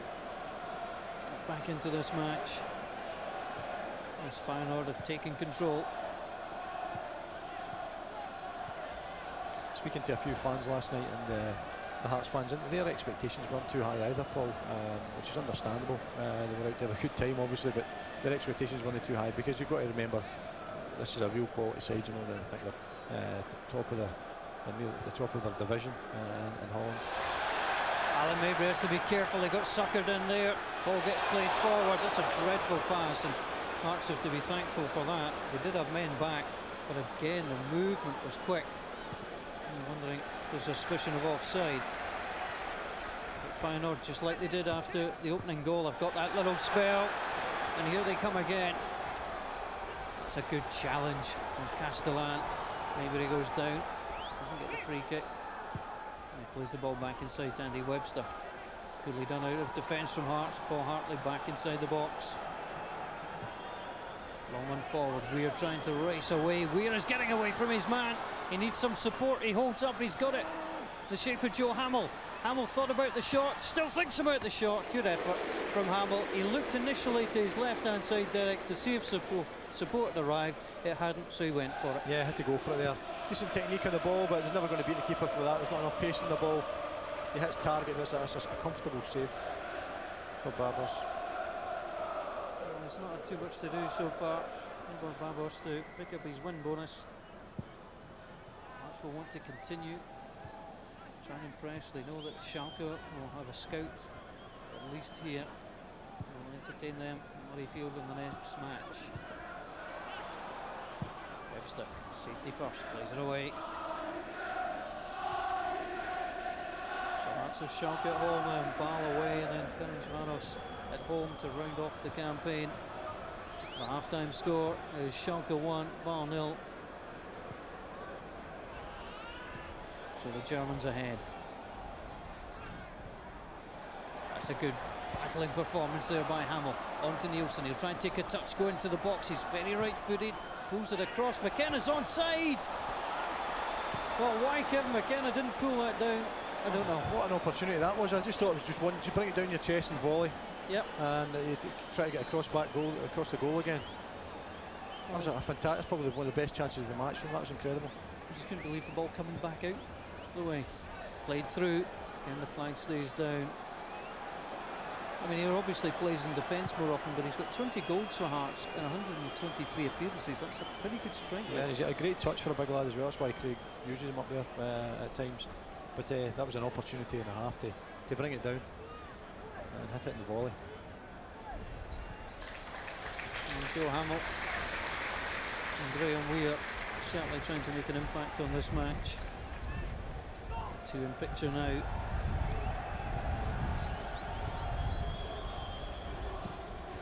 Knocked away by Bastow. McKenna goes for it. There's Weir forward. Weir on to Hamill. Paul Hartley, 4 goals for Hearts this season, including one against Braga. And Robbie Nielsen has the power to throw. Hearts and just a little bit more pressure, but be aware of the speed and pace. It's Feyenoord side. That's an interesting ball back by Alan Mabry. Nonchalantly dealt with by Craig Gordon. Yeah, well done, Craig Gordon. That was excellent for the goalkeeper there. Could easily just slashed it, or, you know, just hit the ball at the park there. That was great composure. And he also looked at the forwards as if to say that wasn't hard. Feyenoord are preparing a change on the far side. Normally for international matches, the dugouts are on the side we're on. For UEFA Cup and domestic games, they're on the far side. Don't ask me why. So Babos.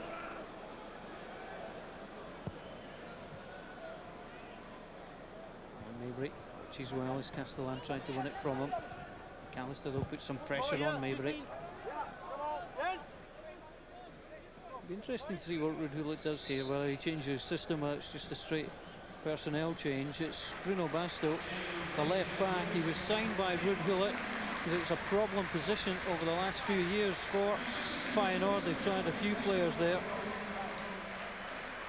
And the change is going to be made. It's the Nigerian Dean Patrick Akuga comes on. He was born in Denmark, his parents Nigerian.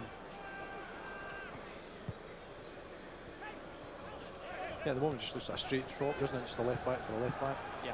Ball gets played forward. Touch back on. There's a surprise choice at right fullback. No Song available. Galley could have played there. Gannon could have played there too. It's knocked away. Nice touch by McAllister. Gianni Zuverlin, the right back, it stepped in there. It's a 17-year-old, he isn't out of place at all. He's very comfortable on the ball and showed good composure tonight. And he's played well. Andy Webster. Perhaps if they could pull a goal back, could rattle Feyenoord. The third goal, midfield will be too much for Hearts. Robbie Nielsen tries to cover for his captain. Kalou has it, expectation round the stadium. That's a good tackle. All the fans in front of us rose. But Poor was to be denied. Yeah, that's the problem you get. You get a wee bit ragged when you're trying to get yourself back into the game. They're pushing forward, Hearts trying to get a goal, and it can become exposed at the back at times, and that was the case there. Elijah comes forward, throws the ball back to Ono. He's trying to cut the left foot shots. Here's one on the right foot, curling one, easy one for the goalkeeper to take. Ono played in 2 World Cups, 98 as a sub. As we said earlier, all of the matches for Japan in 2002.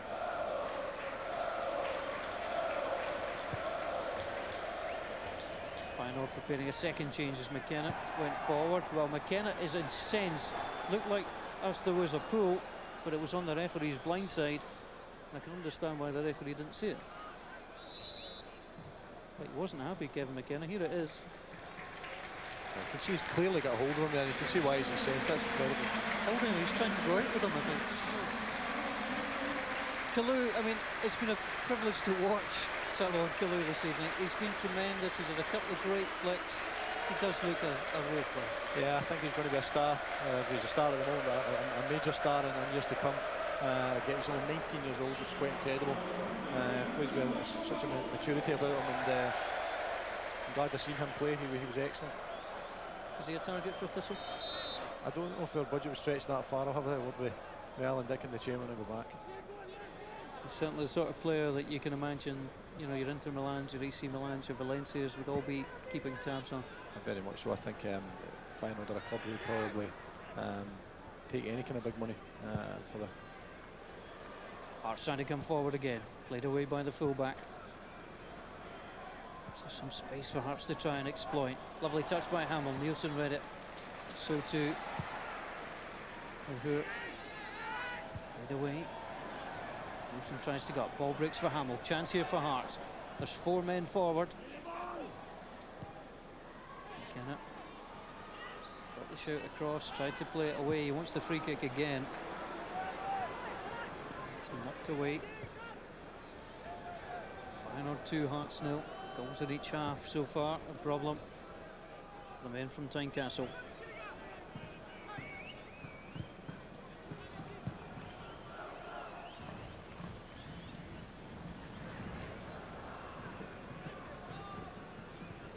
Ono on the ball. Paul Hartley tries to come to meet him.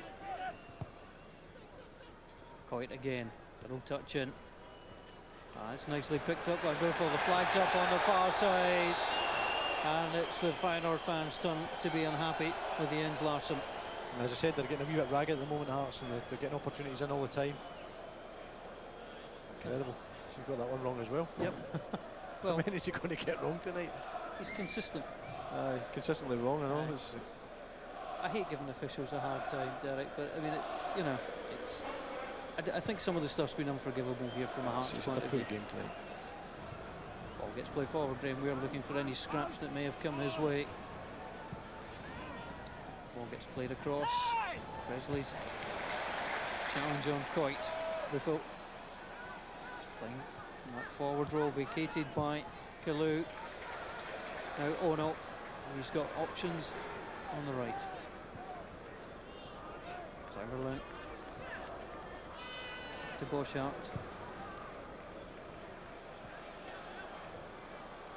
And the shot comes in, and that goes well wide. Well, plenty of action at the weekend in the SPL, and on Saturday at 4:30 join us for Sports Scene results.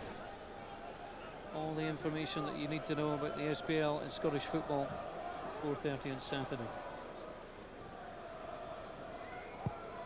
It's just great that, you know, Ruud has got the luxury of, you know, he brings off Kalou and he brings on Buffo, who's a Belgian internationalist, you know, 14 games. It's fantastic he can do that. The squad to do that and change things around. Unfortunately, Craig Levein, with respect to the guys who've got on the bench, didn't have that same problem, or that opportunity to do that. I mean, Craig Levein's got 3 players that have not played in European football, and then Michael Stewart, who will also make his Hearts debut in European football, on the bench. Yep. Dennis Wyness may well be an option as Feyenoord look to come forward, trying for a third goal. Touched by Hearts. Hartley has it. Looks to come forward. Nielsen's making the overlap. Hartley though tries to judge it right. That's an easy one. The fullback to go across and defend. Coit. Okay, touch is excellent. And then the vision as well. Oh, the pass might have not been the best, but he certainly saw what he wanted to do. Yes, that was good, wasn't it? It was the vision to see him put over the top there. So Hearts preparing their second change on the far side as ball comes forward. McKenna tried the head flick on for Weir. And Hearts just need a little something to happen to try and get the supporters back into this and just lift it a little. They do. They're bringing Dennis Wyness on. I don't know what they're going to bring on. Are they going to put 3 up front and go for it? They've lost the game at the moment. The game's out of their hands now, so do they gamble and really go for it? The answer is Jamie McAllister will come off and Dennis Wyness will come on. It could be 3 up front. It'd be a danger, but it would be a danger. But the game's lost. I think they're going to go. They have McKenna's just going to the right hand side in the middle of the park. 4-4-2, tried with Dennis up with Graham Weir, just to try and change it because the game's lost at the moment for them. They're trying to get back in the game. Certainly not an acceptance by Craig Levein that his side can't get back into this match, so he's trying to be positive in the change. I think again, as I said earlier, you've got to remember the quality of the team they're playing against. They're fantastic, you know, internationals and a lot of top players there. And I don't think it's any disgrace to be losing 2-0 to a team of this quality. The only thing that's disappointed me so far is the atmosphere. As Wyness tries to bring the ball down. A deflected ball across. Hearts of players in the box. Comes to the outside. Alan Maybury. 4 goals in 121 matches for Hearts. Alan Maybury. It didn't test the goalkeeper. No, it just wouldn't drop down from right, would it? There, it was trying to go over the top of it. So it's a difficult technique in itself, but the ball just wouldn't drop from him. Going back to the crowd, you were saying that's a major disappointment for me tonight as well. I thought the great stadium at the start of the match, marvellous atmosphere, and it just went very quiet. And the team are winning 2-0 at home in Europe. I thought they'd be a bit more boisterous and singing a bit more, but the Hearts fans are the ones that are making all the noise. Would Hullett knows this will be a job well done. With 18 minutes to go, he's side ahead, and in little danger so far. 2,500 Hearts fans off to our right in the Marathon Stadium stand. Trying to make some noise, but they want some encouragement too. Here comes Robbie Nielsen. Nielsen plays the ball through, looking for Wyness. 4 European appearances for Hearts, no European goals.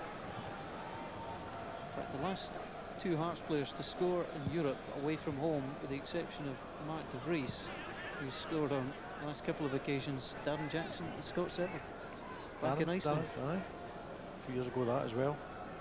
I thought you just looked surprised that Darren Jackson scored that. It's a good goal too. In the Agons of Aller Stadium in Reykjavik.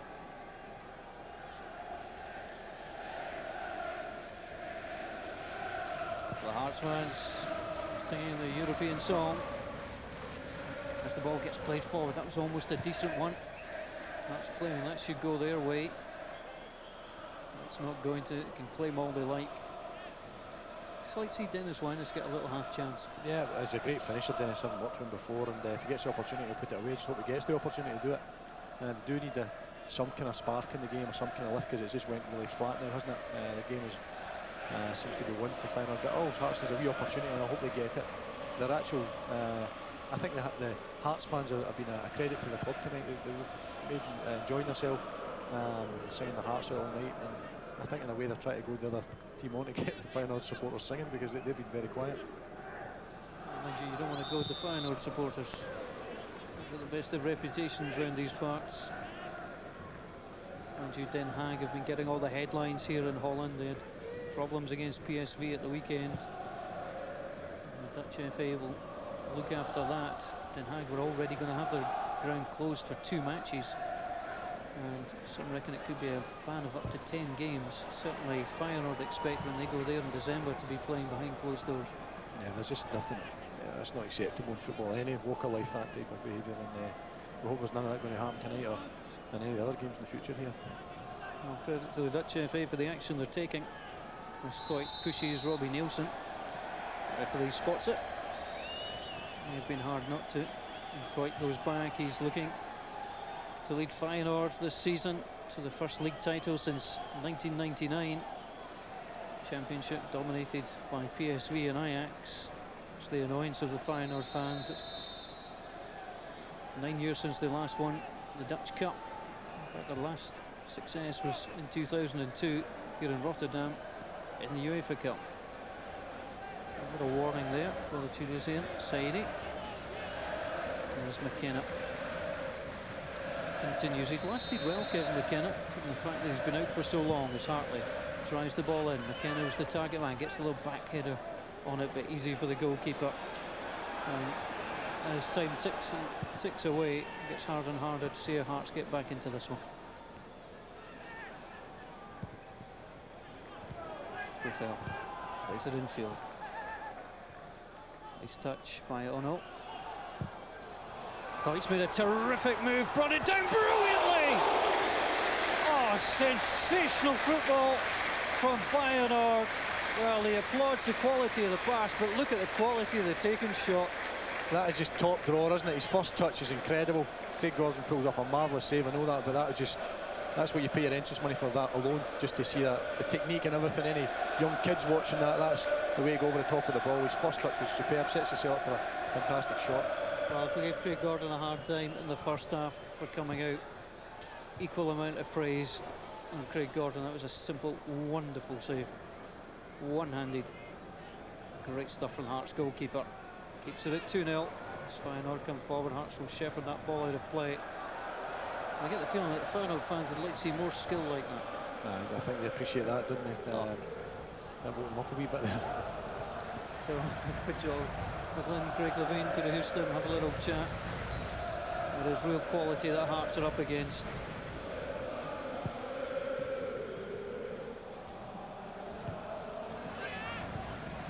And again, if Hearts can get a goal, they would put pressure on the home side.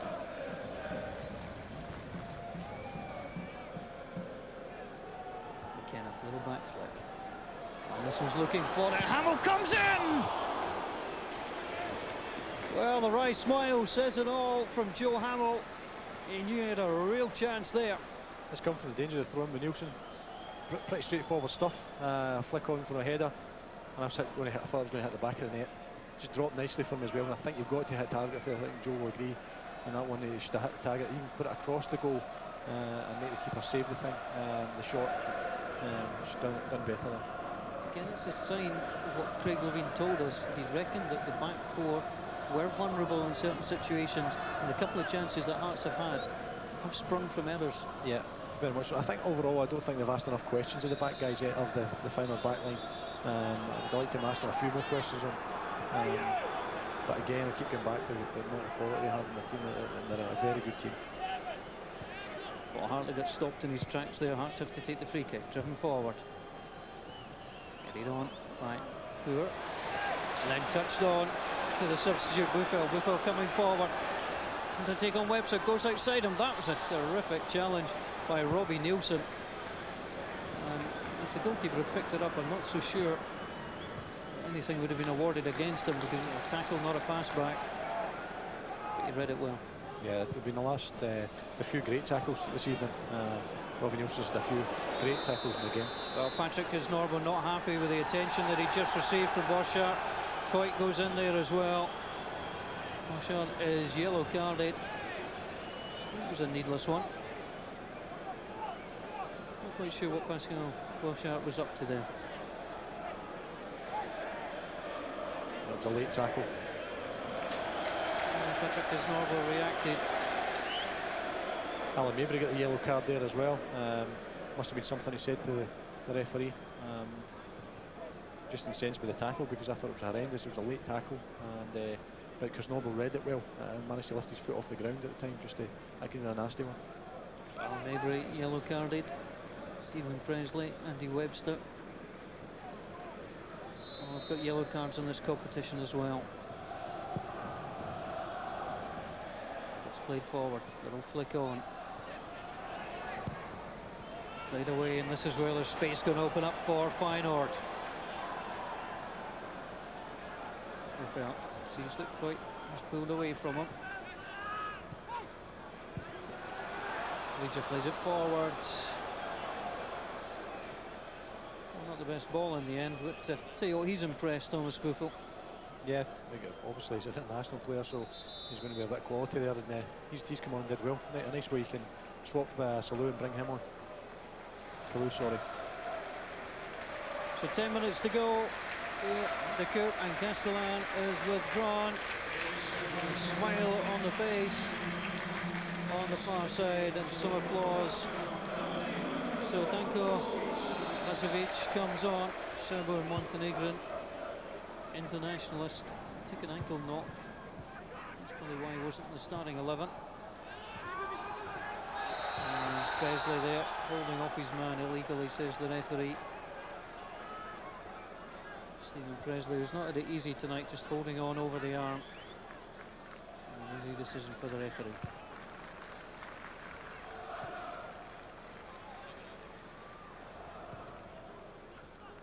Webster watches, goes all the way through to Craig Gordon. I wonder if Craig Gordon's going to, we're just going route one.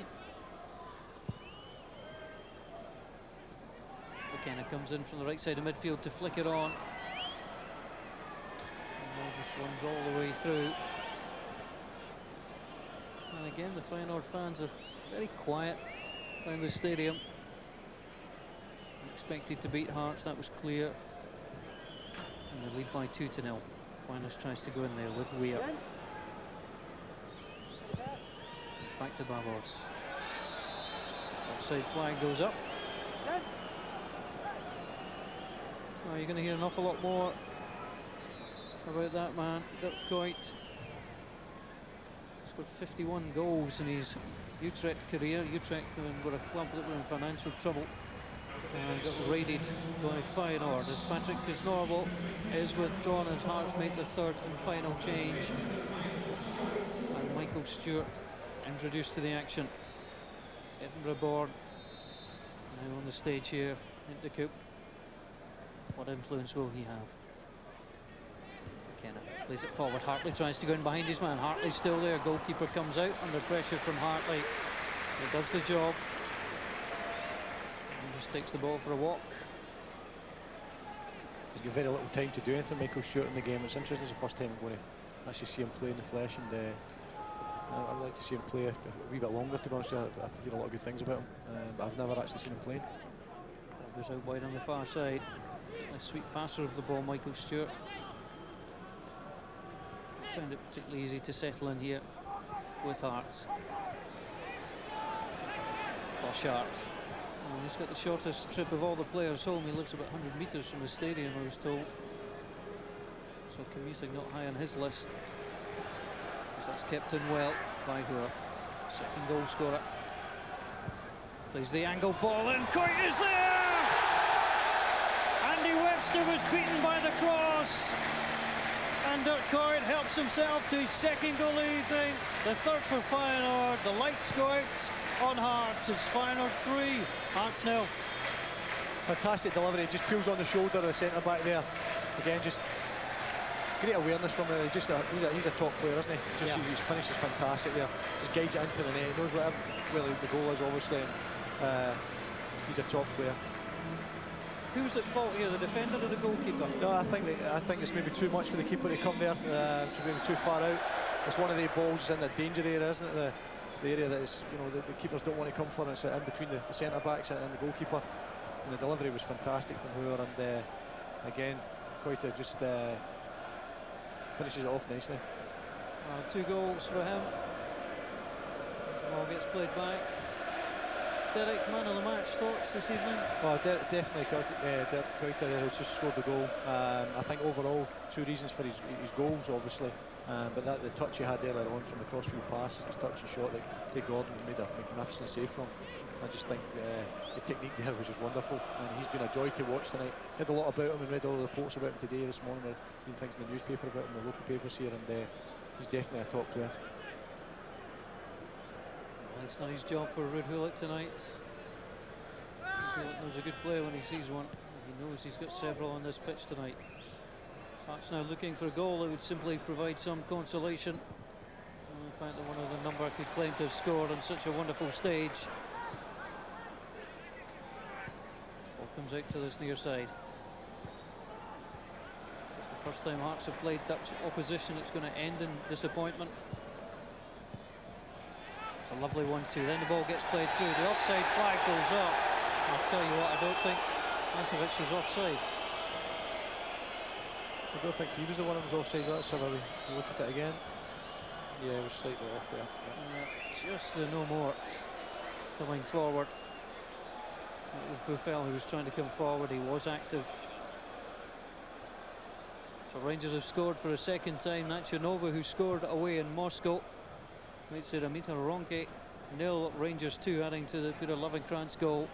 So Rangers look like they'll be okay in Poland as Nielsen tried to come forward. He did fell one of his opponents. It looked accidental as Stewart tries to get involved, and the ball will go out of play, and the referee will allow some treatment, and it's Patrick Parwa who is down. I think we'll see him up quite quickly here. I thought that's nothing, is it really? But there we go. It's fine. Didn't really appeared to be too much in this, wasn't it? Very, very dramatic. A slight bang in the face, but I mean.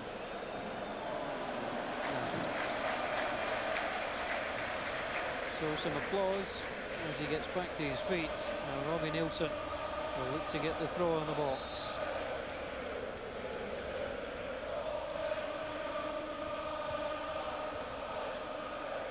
Michael Stewart fighting for the ball, loses out to Buffel.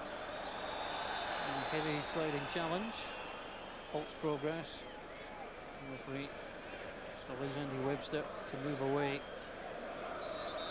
Michael Stewart first of all, Webster then going in.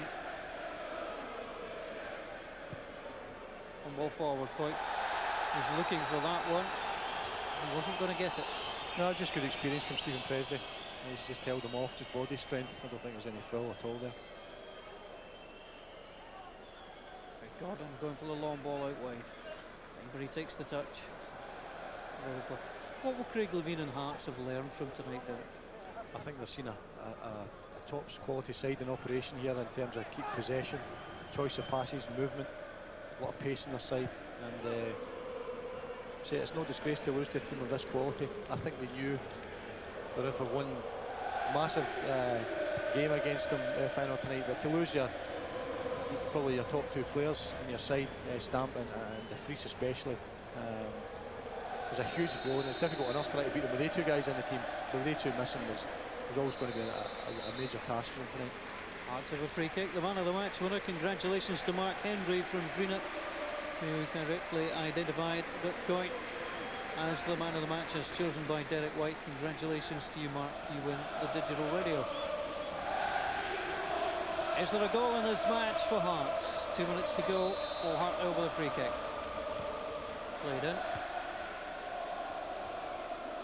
And Gabor Babos just nonchalantly watches the ball hit the roof of the net.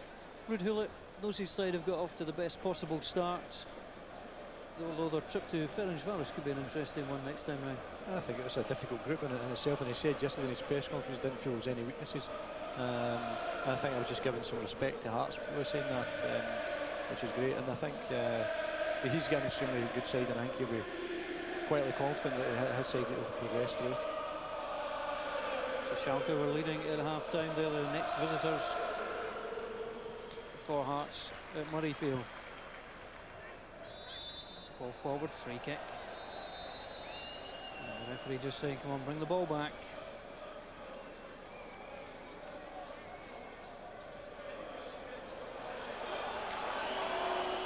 That looked a little harsh.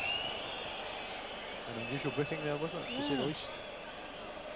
Well, I think he might feel a little bit hard done by the substitute. Henrik Religieux just seemed to knock the ball away. I don't think he heard what the referee's whistle, so I think he can feel a little bit hard done by. Starts to play the free kick into the box. Headed by Coit. He's scored 2 goals. His side are 3-0 up. He's the forward, yet he's coming back, sticking to the assignment that he's been given. The Hearts get past him on that occasion. It's impressive from the Dutchman. At this stage of the game, it'd be easy for the forward just to say, I'm just going to stay up front. No, I think that's when you show it. When he's a top team player. You know, he's obviously got his individual skills and he's a goal scorer and a top player. But that's what's great about him as well. He sees a team player, he's back there defending, wants to keep the team a clean sheet. I mean, we've mentioned it's a quality side Hearts have played. I mean, overall, how would you rate the Hearts' performance? I think they've been extremely unfortunate in the first half. They shouldn't have had the goal, the first goal. They could have been so different if that had happened. They should have had the goal themselves. Incredible how football can be cruelty at times like that. But I don't think they've done too badly. I think as usual they've been organised. But I don't think it's any disgrace, I said earlier, to lose to a team this quality. Hearts looking to get something on the scoreboard. McKenna brings it down, the header away, but again it's the goalkeeper who comes across to take it. There'll be 3 minutes of additional time. Well, from the first meeting with Scottish opposition in 1970 when they beat Celtic in the European Cup final, Feyenoord have never failed to progress in European competition against Scottish opposition. St Mirren back in 83, Aberdeen in 87, although they required away goals to do it. And of course they beat Rangers in the UEFA Cup just a couple of years ago, en route to winning it. Stewart can't get in there. Hartley with a sliding challenge. Nielsen looking for it.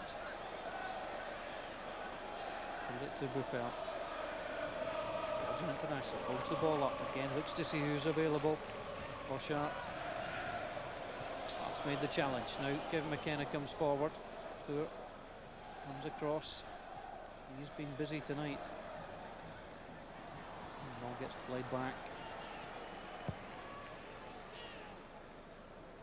So Hearts will learn from this European experience. It's a very good team. And that's caught there, Presley on Coit. And in terms of European standard, Derek, in your opinion, I mean, we expect Feyenoord to go through the group. How good are they overall? Well, what I've seen tonight, they're very impressive, especially with Coit and Kalu up front. And they two, they've got a duo who have fantastic ability. And if you can get goals from guys like that, then you've always got a chance. Defensively, as Craig said, maybe they're a little bit weak, the back guys, you think, but they haven't been tested enough, in my opinion. That's haven't tested enough tonight, so you can make a judgment on that when they're tested a bit against better opposition. Not giving up, they're still trying to come forward. We're inside the final minute. Only a few fans have left the ground. As Weir has the ball, holds up, will take the throw. Michael Stewart's made the run. Really, the third goal was the killer goal. Quite second, beautifully finished after 83 minutes. As Babos plays the ball away. Hartley.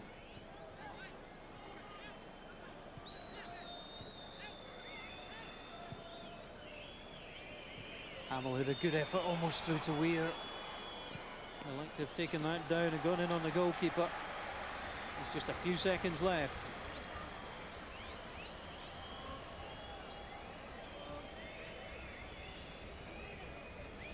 Watkins to Michael Stewart. Getting Hearts going there. Right on this near side.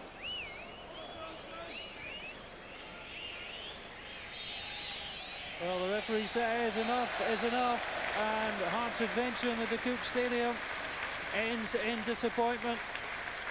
The dodgy decisions came in the first half, but in the end, Hearts are slung away by the 2 goals by Coit and the additional goal by Hoare. It finished here in the Cook Stadium in Rotterdam. Feyenoord 3, Hearts 0. Spirited performance by Hearts, but I don't think in the end they could really have any complaints. Well beaten in the end by a very impressive Feyenoord side. And as we look back over some of the major moments of the game, you can't help thinking, Gordon, that this scoreline might just have done the officials a favour. I think so, but the thing about it is that the game turns around in these decisions, and it means it's a lot easier for Feyenoord to play with confidence, and they don't have to rush the game as they would have done if they'd been a goal behind. That shouldn't have counted. We've spoken about it so much. It's ridiculous, isn't it? Yeah. Should never have counted. And then at the other end, John, well, let's just see it one last time. Ono is the man who's so offside. He can't be inactive because he challenges here for the high ball. And although it's Coit that knocks it in, should never have counted. And this, in a way, was an even worse decision, John, wasn't it? Yeah, it is, because you see, you look at Paul Hartley's the key man here, and we'll see it from the side. You watch Paul Hartley. Don't worry about Kevin McKenna. He's on. Look, Paul's not even interested. That is, you can't be any more inactive than that. It's a good finish by Kevin, but.